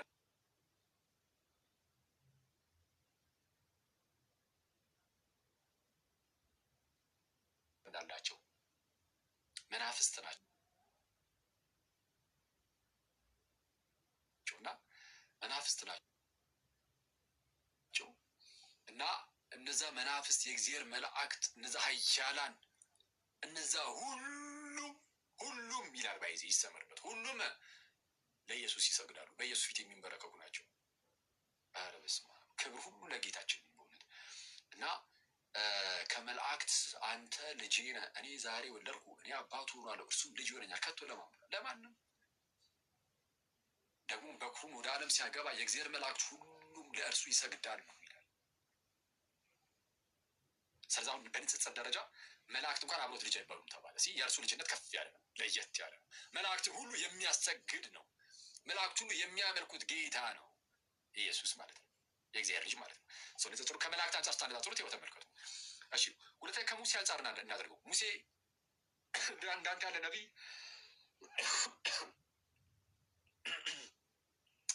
አይነሳም የተባለለት ነው እና እንደርሱ ያለ ነቢይ አልተነሳም ተብሎ የተነገረለት ነው። ሙሴ በአይሁዳውያን ዘንድ ትልቅ ቦታ አለው። ከእርሱ ጋር ስናነጻጽረውስ ዕብራውያን እዛው ምዕራፍ 3 ቁጥር 5 ላይ ያነጻጽራል ጳውሎስ። አሁንም ሙሴስ በኋላ ስለሚነገረው ነገር ምስክር ሊሆን በቤቱ ሁሉ እንደ ሎሌ ወይም እንደ ባሪያ የታመነ ነበረ። ማን? ሙሴ በኋላ ለሚመጣው ነገር ምስክር ሊሆን እንደ ታመነ ሎሌ እንደ ሎሌ የታመነ ነበረ። እንደ ሎሌ እንደ ባሪያ የታመነ ነበር። ክርስቶስ ግን እንደ ልጅ በቤቱ ሁሉ ላይ የታመነ ነው። ሙሴ እንደምን? እንደ ባሪያ እንደ ሎሌ የታመነ ነበር። ክርስቶስ ግን እንደ ልጅ። ልዩነታቸውን አያችሁ? የክርስቶስ ልጅነትም ክርስቶስ ልጅ ሲባል መላእክት አብረው ልጅ አይባሉም፣ ባሪያ ናቸው። ለክርስቶስ ጭራሽ የሚሰግዱ ናቸው። ክርስቶስ ልጅ ሲባል ሙሴ አብሮ ልጅ አይባልም። ሙሴ እንደ ሎሌ ነው፣ እንደ ባሪያ ነው። ክርስቶስ ነው እንደ ልጅ ተባለ። አሁን ሙሴ የእግዚአብሔር ልጅ አይደለም እንዴ? ሙሴ ከአይሁዳውያን ጋር አብሮ የእግዚአብሔር ልጅ ነው። ግን ከክርስቶስ ጋር ልክ አብሮ ሲቀርብ ሙሴ ልጅ አይደለም፣ ብቻውን ኢየሱስ ልጅ ይሆናል። እንደ አጠቃላይ ከነቢያት አንጻር ላነጻጽርላችሁ። ዕብራውያን ምዕራፍ 1 ቁጥር 1 ላይ ታስታውሳላችሁ። ምንድን ነበር ያለው የዕብራውያን ጸሐፊ ቅዱስ ጳውሎስ? ዕብራውያን ምዕራፍ 1 ቁጥር 1 ላይ እግዚአብሔር ከጥንት ጀምሮ በብዙ አይነትና በብዙ ጎዳና ለአባቶቻችን በነቢያት ተናግሮ ይላል። ልክ እግዚአብሔር ከጥንት ጀምሮ በብዙ አይነትና በብዙ ጎዳና ለአባቶቻችን በማን ተናግሮ? በነቢያት ተናግሮ ይላል። እሺ ከጥንት ጀምሮ በነቢያት ነበር የተናገረው። በነቢያት ተናግሮ አሁንስ ሁሉን ወራሽ ባደረገው ደግሞም ዓለማትን በፈጠረበት በልጁ በዚህ ዘመን መጨረሻ ለእኛ ተናገረናል። ከዚህ ቀደም ለነበሩት አባቶቻችን በነቢያት ነበር የተናገሩ አለና ጳውሎስ ቀጠል አደረገና ለእኛ ግን አለ ሁሉን ወራሽ ባደረገው ደግሞም ዓለማትን በፈጠረበት በልጁ በነቢዩ በልጁ እነዛን ነቢያት ብሏቸው ነበረ። ምንድነው? በነቢያት ተናግሮ ብሎ ነበረ። በነቢያት ተናግሮ አለና ከነቢያት ሲለየው ልጁ ነው እና ለየት አድርጎ ዓለማትን በፈጠረበት በምኑ? በነቢዩ በፍጹም በልጁ አለ። በልጁ ከነዛ ጋር አብሮ ነቢይ አይባልም። እነዛ ነቢይ ብሎ ይነጠላቸዋል። ኢየሱስን ግን ልጅ ብሎ ይነጠለዋል። ስለዛ የክርስቶስ ልጅነት እንደ ማንኛውም ነቢይ ልጅነት ያለ በፍጹም አይደለም። የገዛ ልጅነት ነው። ስለዚህ ያውም ደግሞ የልጅነት ዓለማትን የፈጠረበት በመሆኑ ምክንያት ልጅነቱ ከመቼ ጀምሮ ነው? የልጅ መቼ ነበረ ነው? የልጅ ዓለማትን የፈጠረው በእርሱ ከሆነ አክቹዋሊ ቃሉ ዘመናትን ይላል። ኤዮንስ ነው የሚለው ቅዱስ ዮሐንስ አፈወርቅ ይህንን ይይዝና ኦኬ ዘመናትን የፈጠረበት ይላል። ጊዜያትን ዘመናትን በፈጠረበት በልጁ ይላል። ጊዜ እንኳን የተፈጠረው በልጁ ነው። በልጁ ጊዜ ከተፈጠረ እንግዲያውስ ልጁ ከጊዜም ቀደም ብሎ ነበረ። ስለዛ ልጁ ወልድ ከጊዜ ውጭ ነው። ከጊዜ ውጭ ከሆነ ደግሞ የተፈጠረ አይደለም። የተፈጠረ ቢሆን ጊዜ ውስጥ ይገባል። ምክንያቱም መፈጠር ከተጀመረ ጊዜ አብሮ ያኔው ስለሚጀምር ማለት ነው። በዚህ ጊዜ ተፈጠረ ስለሚባል ኢየሱስ የመጀመሪያው ፍጡር ቢሆን ኖሮ አርዮሳውያን እንደሚሉት ሙስሊሞች አለ ሙስሊሞች ሲጀመር የመጀመሪያው ፍጡር ነው ማይሉ እነሱ አሁን ባለፈው የመጣ ሰው ነው ብቻ ነው የሚሉት ነብዩ ነው በቃ አሁን ባለፈው የዛሬው 2000 ዓመት ብቻ ህልውና ነው የጀመረ ከነሱ ቀደም ከሙስሊሞች ቀደም ብሎ ግን አርዮስ ተነስቶ ነበር አርዮስ የተሻለ ነው አርዮስ ምን አለ አይ የመጀመሪያ የተሻለ ነው ስላችሁ ከዛ አንፃር ማለት ነው አስቀድሞ የነበረው ህልውና ቢያንስ ያውቃል እንጂ አርዮስም የተረገመ መናፍቅ ነው እና እርጉም መናፍቅ ነው እሺ እና አርዮስ ምን ይል ነበረ መጀመሪያ አብ ኢየሱስን ፈጠረ ኢየሱስን ከፈጠረ በኋላ ዓለማትን ፈጠረ ሌሎችን ፍጥረታት ሰማይን ምድርን ፈጠረበት ይላል ቅዱስ ዮሐንስ አፈወርቅ ግን ይህንን ጥቅስ ያዝ ያደርግና ኦኬ ምንድነው ዘመናትን ፈጠረበት ይላል ጊዜን ፈጠረበት ይላል ሶ ጊዜን እግዚአብሔር ጊዜን የፈጠረው በልጁ ከሆነ ልጁ ከጊዜ ቀደም ብሎ ነበረ ስለዚህ ከጊዜ ውጪ ነው ከጊዜ ውጪ ከሆነ በዘላለም ውስጥ ያለ ነው በዘላለም ውስጥ ከሆነና ጊዜያቱም የተፈጠሩት በልጁ ነው ከተባለ ልጅነቱም የዘላለም ነው ሶ ልጅነቱ ዘላለማዊ የሆነ ልጅነት ነው ስለዚህ ክርስቶስ የእግዚአብሔር ልጅ ነው ሲባል ቃል እንደመሆኑ ነው የእግዚአብሔር ቃል እንደመሆኑ ዓለማት የተፈጠሩት በእግዚአብሔር ቃል ነው አይደለ ዓለማት የተፈጠሩት በእግዚአብሔር ቃል ነው ስለዚህ የእግዚአብሔር ቃል የእግዚአብሔር ልጅ ነው የእግዚአብሔር ልጅ ነው የእግዚአብሔር ቃል የኔ ቃል ከማን ነው የሚገኘው የኔ ቃል ከኔ ነው አይደለ የአብ ቃል ከማን ይገኛል ከአብ የሚገኝ ስለሆነ ልጅ ተብሎ ይጠራል ግን የአብ ቃል ነው ሲባል አካላዊ ቃል ነው እንደኔ ዝርው ቃል አይደለም የኔ ቃል ለምሳሌ ጋይስ ከኔ የሚወጣው ቃል ሰው ተብሎ ይጠራል ከኔ የሚወጣው ዝርው ቃል ሰው ተብሎ አይጠራም የአብ ቃል ኢየሱስ ግን እግዚአብሔር ተብሎ ተጠርቷል አብ እግዚአብሔር ነው እኔ ሰው ነኝ ከሰው የሚወጣው ቃል ሰው ተብሎ አይጠራም በቃ የሰው ቃል ብቻ ነው ተብሎ የሚጠራው የእግዚአብሔር ቃል ግን ኖርማል ዝም ብሎ ነው ይሄ ከኛ ጋር ሲገለጥ የሚወጣው ዝሩ ቃል ስላልሆነ አካላዊ ቃል ስለሆነ ስለ ኢየሱስ ስንናገር ከእግዚአብሔር የተገኘው ያ ቃል ግን አካላዊ ነውና እግዚአብሔር ተብሏል ዮሐንስ ወንጌል ምዕራፍ 1 ቁጥር 1 ላይ በመጀመሪያ ቃል ነበረ ቃልም በእግዚአብሔር ዘንድ ነበረ ቃልም እግዚአብሔር ነበረ ተብሎ እንደተጠራ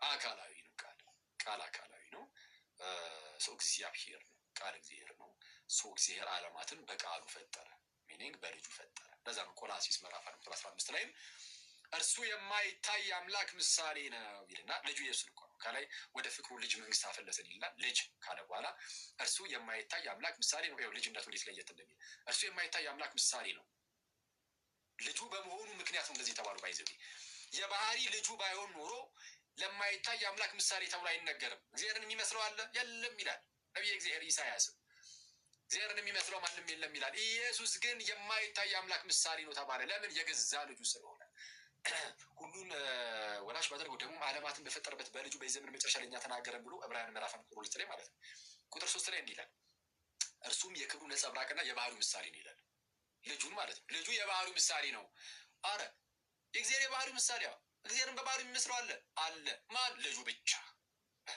አንተ ትመስለዋለህ በባህሪው አምስለው ማንም ሰው በባህሪ እግዚአብሔርን አይመስልም በባህሪው ልጁ ግን የባህሪ ልጁ ነውና የገዛ ልጁ ነውና ራሱን አብን ይመስለዋል የባህሪው ምሳሌ የክብሩ ነጸብራቅና የባህሪው ምሳሌ ነው ሁሉን በስልጣኑ ቃል እየደገፈ ኃጢአታችን በራሱ ካነጻ በኋላ በሰማያት በግርማው ቀኝ ተቀመጠ ይላል ስለዚህ ቆላስይስ 1:15 ላይ እርሱ የማይታይ አምላክ ምሳሌ ነው ይልና የሚታየውም የማይታየውም በሰማይም ያለው በምድርም ያለው ልክ ያው እርሱ ይልና ጌታችን ነው ልጁን የማይታይ አምላክ ምሳሌ የማይታይ አምላክ ምሳሌ የተባለው ልጁ ስለሆነ ነው ብያቸዋል የገዛ ልጁ ስለሆነ ነው ብያቸዋል እንጂ እግዚአብሔርን በምንም አንመስለው እንደዛ ካለ በኋላ በሰማይም ያለው አለ ተመልከቱ በምድርም ያለው እሺ የሚታየውም ኦኬ የማይታየው አለቅነት ቢሆን ስልጣናት ጌትነት ቢሆን ግዛት ይህ ሁሉ በእርሱ ተፈጥሯልና ከፍጥረት ሁሉ በፊት እርሱ በኩል ይላል በሰማይም ያለው በልጁ ማለት ነው አይደል ልክ በሰማይም ያለው በምድርም ያለው የሚታየው የማይታየው አለቅነት ስልጣናት ግዛት ጌትነት ሁሉ በእርሱ ተፈጥረዋልና ከፍጥረት ሁሉ በፊት ምንድነው ከፍጥረት ሁሉ በፊት ፍጥረት ከሚባል ነገር ሁሉ በፊት በኩር ነው ፍጥረት ከሚባለው ነገር ይነጠረውና ከዛ ከፍጥረት ከሚባል ነገር ምናምን በፊት ምንድነው ፍጡር ነው አይልም በኩር ነው ኦኬ በኩር ልጅ ነው ፕሮቶቶኮስ ልጅ ነው ከፍጥረት ሁሉ በፊት በኩር ነው ፍጡር ነው የሚለውን ቃል አልተጠቀሙም ባይዚህ ላይ አንድ ሊቅ ይሄንን ያነሳና ስለሌላው ሲናገር ፍጥረት እያለ ይናገራል ልክ እሱ ጋር ሲመጣ ግን በኩር ነው ይላል አርጌንስ ነው። እሺ አርጌንስን ተሳቀ ነው የምንጠቅሰው እና በተለይ እዚህ እና ለዛ ነው ዝም ብዬ አንድ ሊቅ ብዬ ላልፈው የነበረው። ኤኒዌይስ ከፍጥረት ሁሉ በፊት ምንድን ነው? በኩረ ነው የተወለደ ነው። ስለዛ ልጅነቱ ከፍጥረት ምናምን በፊት ፍጥረት ውስጥ ጊዜ የለም አለ። ጊዜ ፍጥረት ውስጥ አለ። ስለዛ ከጊዜ በፊት በኩረ ነው። ስለዛ ያሉ ፍጥረታት ሁሉ በእርሱ ተፈጠሩ። ስለዛ ሁሉ የእርሱ ናቸው። ሁሉ የእርሱ ናቸው። ልጅነቱን አያችሁት? ሰው የመጀመሪያ ይህንን አራተኛ ነጥብ አድርጋችሁ ብትይዙ ጥሩ ይመስለኛል። የትኛውን? ቆይ የመጀመሪያው ነጥብ ምን ሰጥቻችሁ ነበር? እንከልስ። የመጀመሪያው ነጥብ ኢየሱስ እርሱ የእግዚአብሔር የገዛ ልጁ ነው የሚል አሳየኋችሁ። ኢየሱስ የገዛ ልጁ ነው። አብም የገዛ አባቱ ተብሎ የተጠራው ለእርሱ ብቻ ነው። ሌላ መጽሐፍ ቅዱስ ማስረጃ ማንም ሰው ማምጣት አይችልም። የገዛ ልጅ ተብሎ ይሄን አያመጣም። ስለዚህ ብቻውን የገዛ ልጅ ነው። የገዛ ልጁ በመሆኑ ምክንያት ብቸኛ ልጁ ሆኗል። ብቸኛ ልጁ ነው። በቃ የገዛ ልጁ የአብ የገዛ ልጁ ኢየሱስ ብቻ ነው፣ እኛ አይደለም። የገዛ ልጁ ማለት ከእርሱ የሚገኝ ስለሆነ ብቸኛ ልጁ ነው። ሁለተኛው ነጥብ እርሱ ነው። ኢየሱስ ብቸኛ ልጁ መሆኑ ከኛ ይለየዋል። እኔ ብቸኛ ልጁ ነኝ የሚል አለ? ለአብ ብቸኛ ልጁ ነኝ የሚል በነጠላ ራሱን ብቻ ወክሎ ማለት ነው። ብቸኛ ልጁ ነኝ የሚል የለም። ኢየሱስ ግን ብቻውን ልጅ እንደሆነ መጽሐፍ ቅዱስ በተደጋጋሚ ነግሮናል። ሶስተኛ በንጽጽር አሳይቻችኋለሁ። የእርሱ ልጅነት ከሌላው አንጻር ከመላእክት ጋር አነጻጽሬላችኋለሁ። መላእክት ከክርስቶስ ጋር ሲሆኑ አብረው ልጅ እንኳን ተብለው ሊጠሩ እንደማይችሉ ይልቁንም ባሪያ ሆነው የእግዚአብሔር መላእክት ሁሉ ለበኩ እንደሚንበረከኩ እንደሚሰግዱ የእግዚአብሔር መላእክት ሁሉ ለእርሱ ይስገዱ ይላል ተብሎ እንደተነገረ ከሙሴ ጋር አወዳድሬላችኋለሁ። ዕብራውያን 3 ከመላእክት ጋር ዕብራውያን ምዕራፍ 1 ቁጥር 5 ጀምሮ ያለውን ከሙሴ ጋር ዕብራውያን ምዕራፍ 3 ቁጥር 5 ጀምሮ ያለውን ጠቅሼላችሁ ሙሴ ይመጣ ዘንድ ላለው ምስክር ሊሆን በቤቱ ሁሉ ላይ እንደ ሎሌ የታመነ ነበር፣ እንደ ባሪያ የታመነ ነበር። ክርስቶስ ግን በቤቱ ላይ እንደማን? እንደ ልጅ የታመነ ነበር። እንደ ልጅ ብሎ ሙሴ አብሮ ከክርስቶስ ጋር ሲቀርብ ልጅ መሆን እንዳልቻለ አሳይቻችኋለሁ። ስለዚህ የክርስቶስ ልጅነት ፍጹም ልዩ ነው። ከአጠቃላይ ከነቢያት ጋር ከነቢያት አንጻር ደግሞ አሳይቻችኋለሁ። ዕብራውያን ምዕራፍ 1 ጠቅሼ እግዚአብሔር ከጥንት ጀምሮ በብዙ አይነትና በብዙ ጎዳና ለአባቶቻችን በነቢያት ተናግሯል። ለአባቶቻችን በነቢያት ነበር የተናገረው። ለእኛ ግን በነቢዩ ነው በልጁ ያው ምን ባደረገበት? ዓለማትን በፈጠረበት በልጁ። ስለዚህ ከነቢያት አንጻር አድርጌ በንጽጽር እንደዚህ ያሳየኋችሁ። አራተኛ ነጥብ አድርጋችሁ እንድትወስዱልኝ የፈለግኩት ልጅነቱ ቀጥታ የገዛ ልጅ ከመሆኑ አንጻር የአብ የባህሪው ምሳሌ ተብሎ እንኳን እስኪጠራ ድረስ ነው። ስለዚህ ዓለማትን የፈጠረበት ከመሆኑ አንጻር እሱን ያዙት። ማለትም ዓለማትን በፈጠረበት በልጁ ነው ያለው። ጊዜያትን በፈጠረበት በልጁ ነው ያለው። አንደኛ እሱን ያዙ። እርሱም የክብሩ ነጸብራቅና የባህሪው ምሳሌ ነው ብሏል። የባህሪው ምሳሌ መሆን የሚችል ማንም የለም። እግዚአብሔር በባህሪው ይመስላል የለም። እግዚአብሔር በምን ተመስሉኛላችሁ ያለውን እግዚአብሔር ለዛ እኮ ነው። ስለዛ የባህሪው ምሳሌ የሆነው የገዛ ልጁ ስለሆነ ነው እንጂ ሌላማ ማንም ፍጥረት ምናምን አይሆንም። ኢየሱስ ግን የገዛ ልጁ ስለሆነ የባህሪው ምሳሌ መሆን ይችላል። ቆላሲስ ይሄ ዕብራውያን 1:3 ላይ ነው። ቆላሲስ 1:15 ጠቅሼላችሁ ነበር። የማይታይ አምላክ ምሳሌ ይለውና የማይታይ አምላክ ምሳሌ ይለውና እሺ ከዛስ በሰማይም ያለው በምድርም ያለው የሚታየው የማይታየው አለቅነት፣ ስልጣናት፣ ግዛት፣ ጌትነት ሁሉ በእርሱ ተፈጥረዋልና ከፍጥረት ሁሉ በፊት እርሱ በኩር ነው ይላል። ስለዛ የማይታይ አምላክ ምሳሌ ሆኖ የገዛ ልጁ ከመሆኑ አንጻር ነው እና ከፍጥረት አንጻርም ይሁት ዓለማት ሁሉ የተፈጠሩት ጊዜያት ሁሉ የተፈጠሩት በእርሱ ስለሆነ ከጊዜ በፊት ነውና ከዘላለም ነው ደግሞ የእርሱ ልጅነት። ስለዚህ ይለያል። ከዘላለም ልጅ ሆኖን ከራስ ጋር ታነጻጽራለህ እንዴ? ማይ ብራዘር የባህሪ ልጅ ሆኖ ወይም የገዛ ልጁ የሆነውን እርሱን ከራስ ጋር አይነጻጸርም እና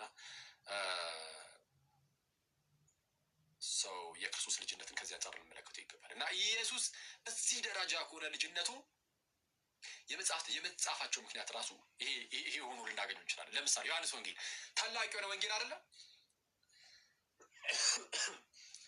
ኢየሱስ የእግዚአብሔር ልጅ የሚለውን ሰዎች እንዲያምኑ ተብሎ የተጻፈ ዮሐንስ ወንጌል ማስረጃ ዮሐንስ ወንጌል ምዕራፍ 20 ቁጥር 31 ላይ ኢየሱስ እርሱ ክርስቶስ የእግዚአብሔር ልጅ እንደሆነ ታምኑ ዘንድ አምናችሁም በስሙ ሕይወት ይሆንላችሁ ዘንድ ተጽፏል አለ። ወንጌሉ የተጻፈው እኮ አለ ዮሐንስ ኢየሱስ እርሱ ክርስቶስ የሕያው እግዚአብሔር ልጅ እንደሆነ እንድታምኑ አምናችሁም ደግሞ በስሙ ሕይወት ይሆንላችሁ ዘንድ ተጽፏል አለ። ስለዛ የተጻፈው የወንጌል መጽሐፍ እንኳን ምክንያት ታዲያ እንደ ማንኛውም ዝም ብሎ ልጅ ከሆነ የወንጌል መጽሐፍ እንኳን ምክንያት እስኪሆን ድረስ ይሆናል አይሆንም። አክሊል የእግዚአብሔር ልጅ እንደሆነ እንድታውቁና በስሙ ሕይወት እንዲሆንላችሁ የተጻፉ ሊባል ነው እንዴ? አይባልም። ኢየሱስ የገዛ የአብ ልጅ ነው። ይህንን ማመን ደግሞ ሕይወት ነው። ከዚህ ሕይወት የሚነጥለን ደግሞ አንዳች አይኖርም። ከዚህ ሕይወት ሊነጥለን የሚችል ማን ነው? ከዚህ ሕይወት ምክንያቱም ኢየሱስ የእግዚአብሔር ልጅ እንደሆነ ማመን በስሙ ሕይወት እንድናገኝ የሚያደርገን ነው። ይህንን የሚቃረን ካለ ሕይወትን የሚቃረን ነው። ሕይወትን የሚቃረን ነው።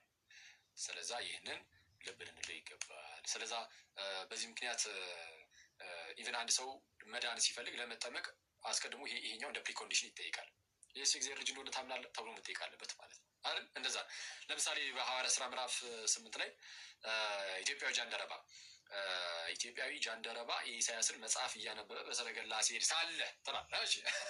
ፊልጶስ ያገኘዋል። መንፈስ ቅዱስ ፊልጶስን ይልከዋል። እርሱ ይልከውና ታሪኩን ታውቁታላችሁ። የነሱ ወንጌል ሰበከለትና ሲሄዱ ውሃ አገኘ። እነሆ ውሃ እንዳልጠመቅ የሚከለክለኝ ምንድር ነው አለ። እነሆ ውሃ እንዳልጠመቅ የሚከለክለኝ ምንድን ነው አለ ኢትዮጵያዊ ጃንደረባ። ከዛ ፊልጶስ መለስ አደረገና ምን አለ? ኢየሱስ የእግዚአብሔር ልጅ እንደሆነ ካመንክ ተፈቅዶልሃል። ካመንክ ተፈቅዶልሃል አለ። ኢየሱስ የእግዚአብሔር ልጅ እንደሆነ አምናለሁ አለ። ካመንክ ተፈቅዶልሃል አለ። ሶሪ ካመንክ ተፈቅዶልሃል ሲለው ምን አለ? ኢየሱስ የእግዚአብሔር ልጅ እንደሆነ አምናለሁ። ስለዚህ ለመጠመቅ እንደ ፕሪኮንዲሽን እንኳን ሆነ ኢየሱስ የእግዚአብሔር ልጅ ነው የሚለውን ማመን ማለት ነው። ስለዚህ ይሄ የስብከት ሳይቀር ርዕስ ሆነ ማለት ነው።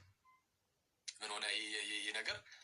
ኢየሱስ የእግዚአብሔር ልጅ የሚለው የስብከታችን ሁሉ ርዕስ ነው። የስብከታችን ቁንጮ ነው። ቅዱስ ጳውሎስ አሳዳጅ ነበር እንደምታውቁት እና ክርስቲያኖችን ያሳደደ የነበረ ነው።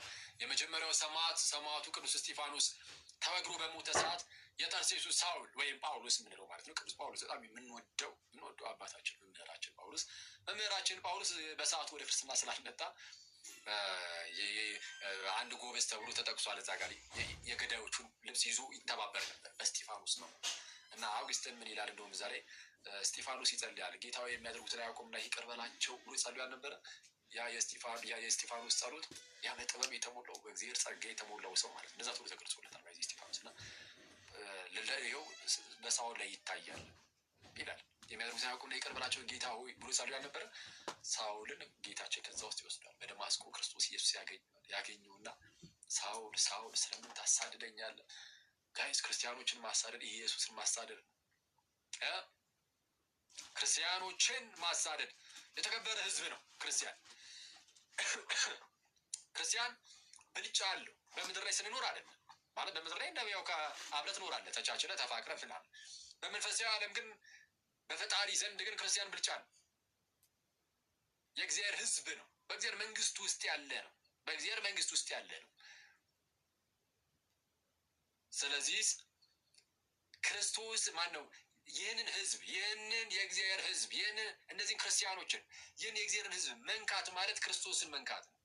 እንዴ በዛ ደረጃ አይደል? ይህን ሕዝብ እኛ እንደው ለእግዚአብሔር ሕዝቦቹ እንሁንለት እንጂ በህይወታችን አስቀያሚ ሆነን ክርስቶስን ማሳየት ከበደን እንጂ የምርም የእግዚአብሔር ሕዝብ እንሁንለት እንጂ የእግዚአብሔርን ሕዝብ መንካት ማለት የክርስቶስን ሕዝብ መንካት ማለት ክርስቶስን መንካት ነው። ስለዛ ምን አለው ጌታችን ኢየሱስ ጳውሎስን ሲያሳድድ ስለነበረ ክርስቲያኖችን፣ ሳውል ስለምን ታሳድደኛለህ? ኧረ አንተ ማነህ ጌታዬ አለው። አንተ የምታሳድደኝ የናዝሬቱ ኢየሱስ ነኝ አለው። አንተ የምታሳድደኝ እንዴት አሳደደው? ክርስቲያኖችን ለማሳደድ። ክርስቲያኖችን ማሳደድ ክርስቶስን ማሳደድ ነው። ክርስቶስን የሚያሳድድ ካለ ዋጋውን ነው የሚያገኘው። ባይዘ በፍርድ ቀን ዋጋውን ያገኛል። ግን እኛ ለክርስቶስ ህዝቡ እንሁንለት። ክርስቶስን መምሰል መለማመድ አለብን እና እንደዛ ነው እናንተ ሰዎች። ስለዚህም ጳውሎስ ይቅርታ ይህን ያነሳውበት ምክንያት ምንድን ነው? ጳውሎስ ወደ ክርስትና ተመልሰው ማለት ነው። ሐዋርያት ሥራ ምዕራፍ 9 ላይ ነው አይደል ታሪኩ። ሐዋርያት ሥራ ምዕራፍ 9 ላይ ከአናንያ ጋር ምናምን ተገናኝቶ ምናምን ነገር 22 ምዕራፍ ላይ ታሪኩ ያው ይነገራል። ጳውሎስ ግን ያው ሲኬንሱን ጠብቀን ስንሄድ ሐዋርያት ሥራ 9 ምዕራፍ ላይ ያለ ይነታውና ገና ከመምጣቱ በምኩራቦቻቸው ገብቶ ይላል። ሐዋርያት ሥራ ምዕራፍ 9 ቁጥር 20 ላይ ወደ ምኩራቦቻቸውም ገብቶ ኢየሱስ የእግዚአብሔር ልጅ እንደሆነ ይሰብክ ጀመራል። የጳውሎስ የስብከቱ ጅማሬ የቤተ ክርስቲያናችን መሰረት የሆነው ትምህርት ኢየሱስ የእግዚአብሔር ልጅ የሚለው ነው። የጳውሎስ የስብከቱ መጀመሪያ ምን የሚለው ነው? ኢየሱስ የእግዚአብሔር ልጅ ነው ብሎ በምኩራቦቻቸው መስበክ። ይሄ ታላቅ የሆነ ኮንፌሽን ነው። ለምን መሰላችሁ? ትልቅ የሆነው ኢየሱስ የእግዚአብሔር ልጅ እንደሆነ አንድ ሰው ካመነ በክርስቶስ በኩል የተገለጠውን ሁሉ አሚን ብሎ ይቀበላል። አየህ፣ በዚህ ምክንያት ወደ እግዚአብሔር ይቀርባል። በልጁ በኩል ካልሆነ ቤትም መቅረቢያ የለም። ልክ ጌታ ምሳሌ እንደሰጠ ማለት ነው። አንድ ክፍል ላይ ለነዛ አደገኛ ገበሬዎች ባሪያዎችን ይልክ ነበረ እንዲሰበስቡ ማለት ነው። ምርት ባሪያዎችን ሲልኩባቸው ኧረ ቆይ ብሎ ገደሏቸው። ባሪያዎችን ጌታቸው የሚልካቸውን ባሪያዎች ማለት ነው፣ ነቢያትን ለማለት ነው። ምሳሌ ገደል ነቢያትን ሲልኩ አንዳንዶቹን ገደሏቸው፣ አንዳንዶቹን ወግረው አባረሯቸው። ልጅንስ ያፉታል ብሎ መጨረሻ ላይ ልጁን ላክ ይላል። ልጁን ደግሞ ወራሹ መጣ ብሎ ገደሉታል። ልክ እንደዚህ ነው። ነቢያትን እግዚአብሔር ላከ መጨረሻ ላይ ልጁን ላከ። ከልጁ በኋላ ነቢይ የለም። ከልጁ በፊት ብዙ ነቢያት መጥተው ነበረ፣ ግን የነቢያት ሁሉ መደምደሚያ ኢየሱስ መጣ። ስለዛ መጨረሻ ላይ በልጁ ተናገረ። ተመልሰን በነቢያት እንስማ አንልም። በልጁ የሰማን ሰዎች ድጋሚ በነቢያት እንስማ አንልም። አሁን በልጁ ተነገረን። ልጁ ንጉሳችን ሆነ፣ መንግስቱን አቋቁሞልናል። ቤተ ክርስቲያንን በመንግስቱ ውስጥ አለን፣ ጸንተን እንኖራለን። ጋይስ በመንግስቱ በኢየሩሳሌም ሰው እሱ ንጉሳችን ነው። እንዲህ ብለን መጨረሻ ላይ ንጉሱ ይመጣና መንግስቱን ይዞ ይሄዳል። አለቀ። እንደዛ እና የእግዚአብሔር ልጅ ጸጋ በሁላችን ላይ ይሁን። ይሄ ነው። እናንተ ሰዎች ይብቃል። ስለዛ እነዚህን እንዳትረሱ። እነዚህ ነጥቦች ኢየሱስ የገዛ የአብ ልጁ፣ ስለዛ አብም ለኢየሱስ የገዛ አባቱ የሚለውን፣ ኢየሱስ ብቸኛ ልጁ የሚለውን፣ ሶስተኛ በንጽጽር ደረጃ ከሌሎች ልጆች ተብሎ ከተጠሩት ጋር አነጻጽር የላቸዋለሁ ከመላእክት ከሙሴና ከሁሉም ነቢያት ጋር። ዘና አራተኛው ነጥባችን ደግሞ ኢየሱስ የእግዚአብሔር ልጅ ሲባል ከባህሪው አንጻር የባህሪው ምሳሌ ተብሏል። የማይታይ አምላክ ምሳሌ ተብሏል። እሱ ውስጥ አካተን ደግሞ ከዘላለም የሆነ ልጅነት እንዳለው አሳይተናል። ከፍጥረት ሁሉ በፊት ልጅ እንደተባለ አይደለ? ዘና አምስተኛ በምን አጠቃለል ነው? በዚህም ምክንያት የወንጌል መጽሐፍ እንኳን ምክንያት ሆኗል። ኢየሱስ የእግዚአብሔር ልጅ እንደሆነ ታምኑ ዘንድ አምናችሁ በስሙ ሕይወት ይሆንላችሁ ዘንድ ተብሎ እንኳን እስኪ ነገር ይሄ ተጽፏል ተባለ። ኢየሱስ የእግዚአብሔር ልጅ እንደሆነ እንድታምን የተጻፈው እስኪባል ድረስ ለመጠመቅ እንደ ፕሪኮንዲሽን ሆኗል፣ እንደ ቅድመ ሁኔታ ይህን ማመን። ስለዛ ትልቅ ነገር ነው ማለት ነው። እንደ ማንኛውም አይደለም፣ እንደ ማንኛውም ልጅነት አይደለም ማለት ነው። የጳውሎስ የመጀመሪያው ስብከቱ እንደሆነ አይተናል። ጳውሎስ ገና ወደ ክርስትና ከመምጣቱ ኢየሱስ የእግዚአብሔር ልጅ እንደሆነ በምኩራቦቻችሁ መስበክ ጀመረ ነው የሚለን። በዚህ ደግሞ ጨረሰ ማለት ነው። ስለዛችን ያዛዝሩና ይሄ እኮ እንዲህ ተብሎ ምናምን እናንተ አቀላጥፏት ምናልባት ዩቲዩብ ላይ ምናምን ያው ሊለቀቅ ስለሚችል ሌሎች ዩቲዩቦች ላይ ወይ ከሱ ላይ ምናምን ቢሆን ትመሩ ወይ ደግሞ ቴሌግራም ላይ ኑና በሉ ሐዋርያዊ መልሶች የሚል የቴሌግራም ቻናል አለ። ግሩፑን አይደለም፣ ግሩፑን ሪኮመንድ የዱርዬ ስብስብ ቀስ ብላችሁ እየተላመዳችኋቸው ተቀላቀሏቸው እና ቻናሉን ግን ተቀላቀሉና አክቹዋሊ ቻናሉ ግን ዝም ብላችሁ ግቡበትና እዛ ላይ አስቀምጥላችኋለሁ። ጥቅሶቹን አስቀምጬላችሁ ታዩትና በደንብ ትለማመዱታላችሁ። መጀመሪያ እናንተን ይዋሃዳችሁ ምናምን ከዛ በኋላ ያው ታውቁታላችሁ። በልብቱላችሁ ዝም ብላችሁ ያዟትና ጥቅሱን ተጠቀሙት ከጓደኞቻችሁ ጋር በመስሪያ ቤት፣ በትምህርት ቤታችሁ፣ ዩኒቨርሲቲ፣ ሃይ ስኩል ምናምን እና በየትኛውም አጋጣሚ እንደዛ ተጠቀሙ። በቤታችሁ ውስጥ ለተናናሽ ወንድሞቻችሁ፣ እህቶቻችሁ፣ ለኩዮቻችሁ ብለ ወንድሞቻችሁ እንደዛ ለማጋራት ትሞክራላችሁ ማለት ነው። ይብቃል። ኮመንት ልክፈትላችሁና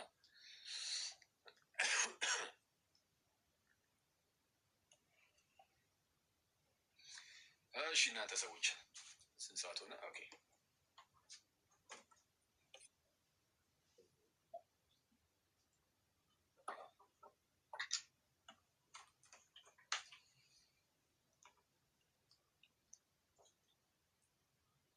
ውሃ እንጠጣለን አይሻልም? ጌስ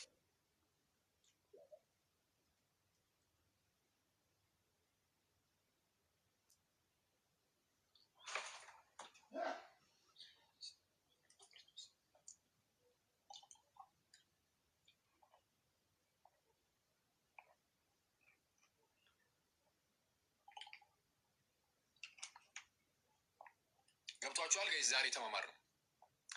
ገባችሁ? ትምህርታችን ምናምን ዛሬ ተማማር ነው። ግልጽ ይመስለኛል አይደል?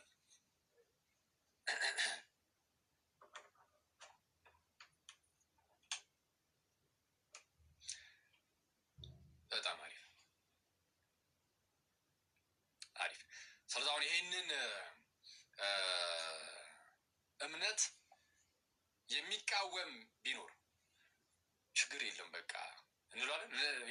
የሆነ ዝም ብለን እንደዚህ የምናልፈው ነው አይደለም። ይሄ በቃ ይሄ እምነታችን አንደራደርበትም።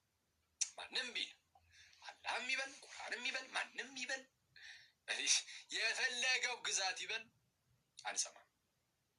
ይሄ ሰማያዊ መገለጣችን ነው፣ የዳንበት እውነት ነው ጋይስ። እና እንደዛ ነው።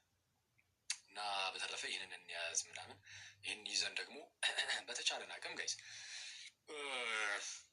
ሁሌም እንደምንለው ደግሞ አሁን ኢየሱስ የእግዚአብሔር ልጅ እንደሆነ ማመኑ ጥሩ ነው ሳይሆን ግዴታችን ነው።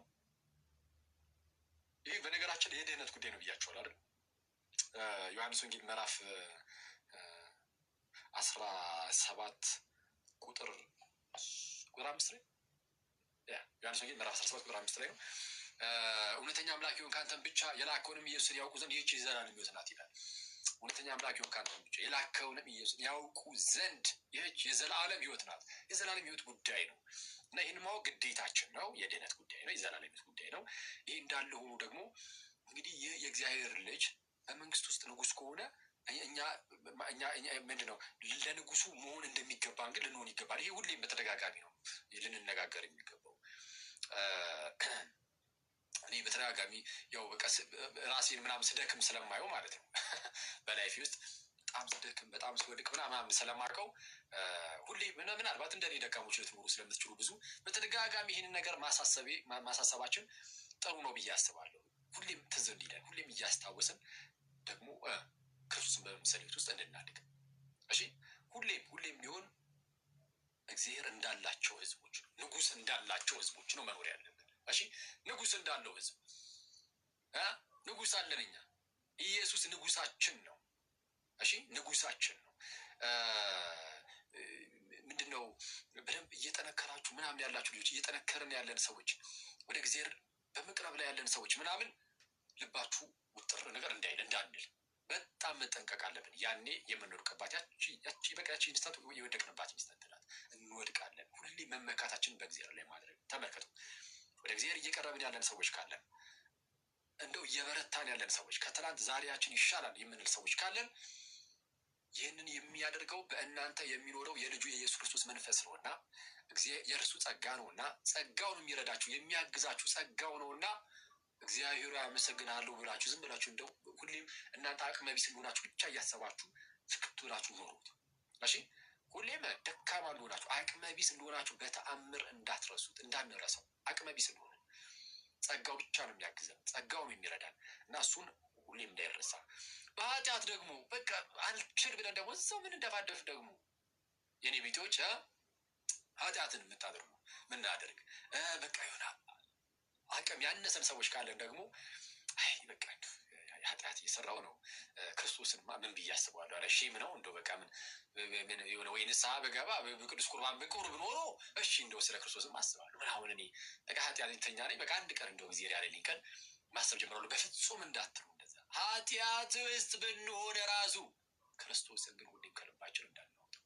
ምክንያቱም ከዛ ካለንበት ውድቀት ውስጥ የሚያወጣን በልባችን ውስጥ ያለው ጌታችን ኢየሱስ እንጂ ሌላ ማንም አይደለም። ጸጋው እንዲያግዘንና ጸጋው እንዲረዳን ሁሌም ክርስቶስ ኢየሱስን እናስበው። በጣም ድካም ውስጥ ሆነ ክርስቶስን ግን አስበው። በቃ ድካም ውስጥ ነኝ ጌታ ሆይ እስቲ አንተ ታውቃለህ፣ በቃ አንተ አግዘኝ። አይዟል ሲምፕሉ በጣም ቀለል በል በቃ ቀላሉ ሲምፕሉ ችግር የለም ቀላሉና በቃ አንተ አግዘኝ፣ አንተ እርዳኝ እና ጸጋውን የሚያግዘን የሚረዳን። ስለዛ እየበረታን ያለን ሰዎች በተአምር በራሳችን እንዳንመካ የመውደቃችን ትልቁ ምክንያት እሱ ነው የሚሆነው። ስለዛ እንዳንወድቅ ሁሌም እኛ አቅመ ቢስ እንደሆነና ጸጋው ብቻ እንደሚረዳን በእግዚአብሔር ብቻ እየተመካን የምንኖር እንደሆን ተሰነካክለን የምንወድቅ በውድቀት ውስጥ ዝም ብለን እዛው ያለን ብቻ ሰዎች ካለንም ተስፋችን ክርስቶስን ከልባችን ውስጥ እንዳናወጣው። ያኔ ነው እውነተኛው ሞት ማለት ያ ነው። ተስፋችን ክርስቶስን ከልባችን ያወጣ ነው ቀን ነው። በኃጢአት ውስጥ እዛው መመላለሳችን አይደለም። እሷ አይቻልም። ግን አደገኛ አወዳደቅ ማለት ግን የውድቀትም ውድቀት ማለት ግን ክርስቶስን ተስፋችንን ከልባችን ውስጥ ያወጣ ነው ማለት ነው። ያኔ በቃ እንወጣማ። ተስፋችን ክርስቶስ በልባችን ጸንቶ ይኑር። እንደዛው ያ ይመስለኛል። እና እንደ ሪኮሜንዴሽን የአቡነ ሽኖዳ መጽሐፍትን አንብቡ። የአቡነ ሽኖዳ መጽሐፍትን አቡነ ሽኖዳ ሳልሳዊ በጣም ብዙዎች ወደ አማርኛ ተተርጉመዋል። የእሳቸውን መጽሐፍ ፕሊስ ሁላችሁም አንብቡ። ለሁላችንም የትኛውንም ሰው ህይወት ይነካሉ። የፈለግክ ሰው ጥሩ ላይ ብትሆን መጥፎ ላይ ብትሆን ብታነባቸው ይነካሉ። የእሳቸው መጽሐፍ የሁሉንም ላይፍ ይነካሉ። ስለዛ የእሳቸውን መጽሐፍ አንብቡ። ርካሽ ናቸው፣ በጣም ርካሽ። በጌታ እንደው በክርስቶስ ሂዱና ያው በቃ ነገ ምናምን ያ ብዙዎቻችሁ ቤት አሁን ብታዩ ራሱ ይኖራል። ቤተሰቦቻችሁ በአንድም በሌላ ምክንያት ዝም ብለው ከገዝቶ ያስቀምጣሉ። ይኖራል ጉዞ ወደ እግዚአብሔር፣ መንፈሳዊ ሰው፣ የመንፈስ አርነት፣ የዲያብሎስ ውጊያዎች፣ መንፈሳዊ ውጊያዎች ምናምን የሚሉ እና መሰል መጽሐፍት አሉ። የንስሐ ህይወት ምናምን እና በእንግሊዝኛ ማንበብ የምትችሉ ካላችሁ የእንግሊዝኛውን ማንበብ ትችላላችሁ በነጻ እዛ ኢንተርኔት ላይ ያለላችሁ። የአማርኛውን ይህንን እና እንደዛ አንድ ግዛ አለኝ ይቻላል። አረ ደግሞ እንደዚህ ብዬ ሀገር ህዝብ እንዳንመጣ ግን ቆይ እስኪ የአቡነ ሽኖዳ መጽሐፍት ማድረግ እንችላለን። አንድ 10-15 መጽሐፍ መግዛት አንችልም? እንችላለን ብዬ አስብ። ርካሽ ስለሆነ በጣም ርካሽ ነበረ። እኔ አሁን ካልጨመረ 100 ብር ምናምን ነበረ። 100 ብር 100 ምናምን ብር ምናምን እንደዛ ስለሆነ ኖርማል እሰጣለሁ። እና እንደዛ ነው ምናምን። እናንተ ሰዎች ጨረስን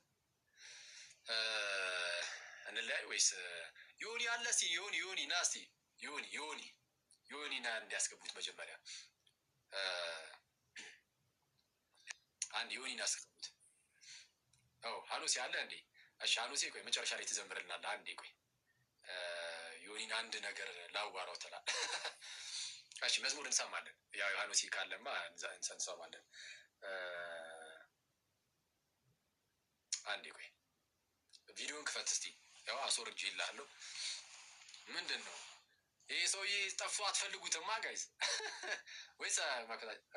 ኧረ ሚስኪኑ ከገዳም ሲመጣ መሬት ፊቱ ራሱ ተቀየረ።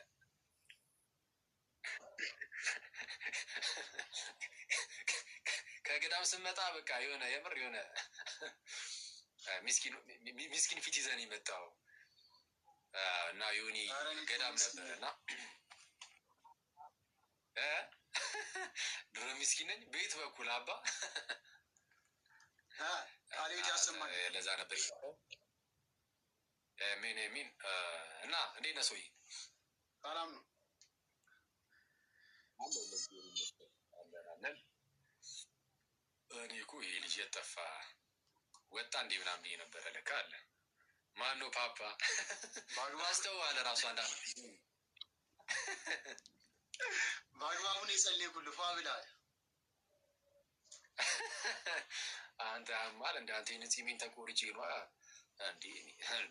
ፂሜን አሳድጌ ፀጉሬ ገብቶ ያየኝ ሰው ሁሉ 40 አመቱ ነው ምናምን ይለኛል። እንዴ ኧረ ትንሽ እኔ እኮ ማማዬ ያለችኝ ዘም ምን አለች? አቀባ ላይ ሄደ ለቀማ ላይ መጣህ።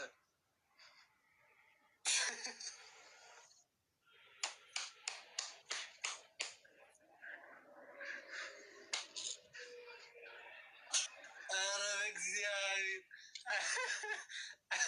አቀባ ያኛው ትምህርት ማለት ነው። አቀባም ከርሰ ማራ የሚለው ትምህርት አለ። ደግሞ በእሱ ትምህርት ላይ እየቀለዳል። በዚህ ስግጥ ያሉ ኦርቶዶክሶች አሉ። አሁን ላይ የሆነ ነገር ስትናገር ብድግ አደረጉና እንዲህ ማለታችሁ ነው የሚሉ ማለት ነው። እና የሆነ ሳ አቀባ ህንፃ ምናምን አይደለም እና ክርክር አልነበረ። አቀባ ላይ ሄደ ስትመጣ ለቀማ ላይ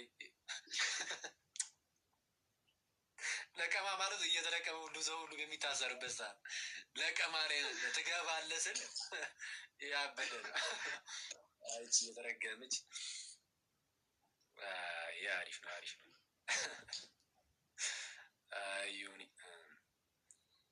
ዮኒ ይረጋጋል ብለን ልከነው ገዳም። ኧረ በጌታ ስም ከመምጣቱ ምንም በቃ ብዙበት አልመጣም። የእሱን ምላስ የሚይዝ ምንም ገዳም በቃ እኔ እንጃ። ኧረ አሁን ጸዴውኛል ብዙም አላወራም። እስኪ ጀማው አለ እንዴ? እዮባ ጋዲ ምናምን ስማ። አሁን ያልከው የአቡነ ሽኖዳ መጽሐፍት እስከ ቅዳሜ ድረስ ባኩስ መጽሐፍ ቅድስተ ማርያም ህንፃ ላይ 1ኛ ፎቅ ቁጥር 10 ላይ ማለት ቢሮቸው ላይ ከ20 ብር ጀምሮ እየተሸጠ ነው። ለ3 ቀን ለ4 ቀን። ኧረ በእግዚአብሔር ከ20 ብር ጀምሮ። ኧረ ጋይ ቆይ እኔ አንተ ዝም ትናገራለህ። ዝም ብለህ ለእኔ አልነግረኝም? ፓፓ እንጂ ሙሉን ገዛው ዝም ብለህ መቶ ልትሰጣቸው እና እንደዚህ ነገር እኮ አይነገርም ፓፓ። በልብቅ ምንም የሀበሻ እንትን የለም ውስጥ ላይ። የሚገርም ነው። አስተዋወቅላቸው ማለት ነው። በዛው ጥሩ ነው። ባኩስ ማለት አይደለም። ቆይ የት ነው? የቱ ጋር ያለው ነበረ? ቅድስተ ማርያም ህንፃ ላይ። ቅድስተ ማርያም ህንፃ የሚባል አለ እንዴ? ቅድስተ ማርያም ህንፃ የሚባል አለ? አላውቅም። ለማንኛውም ቅድስት ማርያም ጋር የማህበረ ቅዱሳን ህንፃ ነው ያለው። ሌላ ህንፃ ራሱ ላስታውስ አልቻልኩም።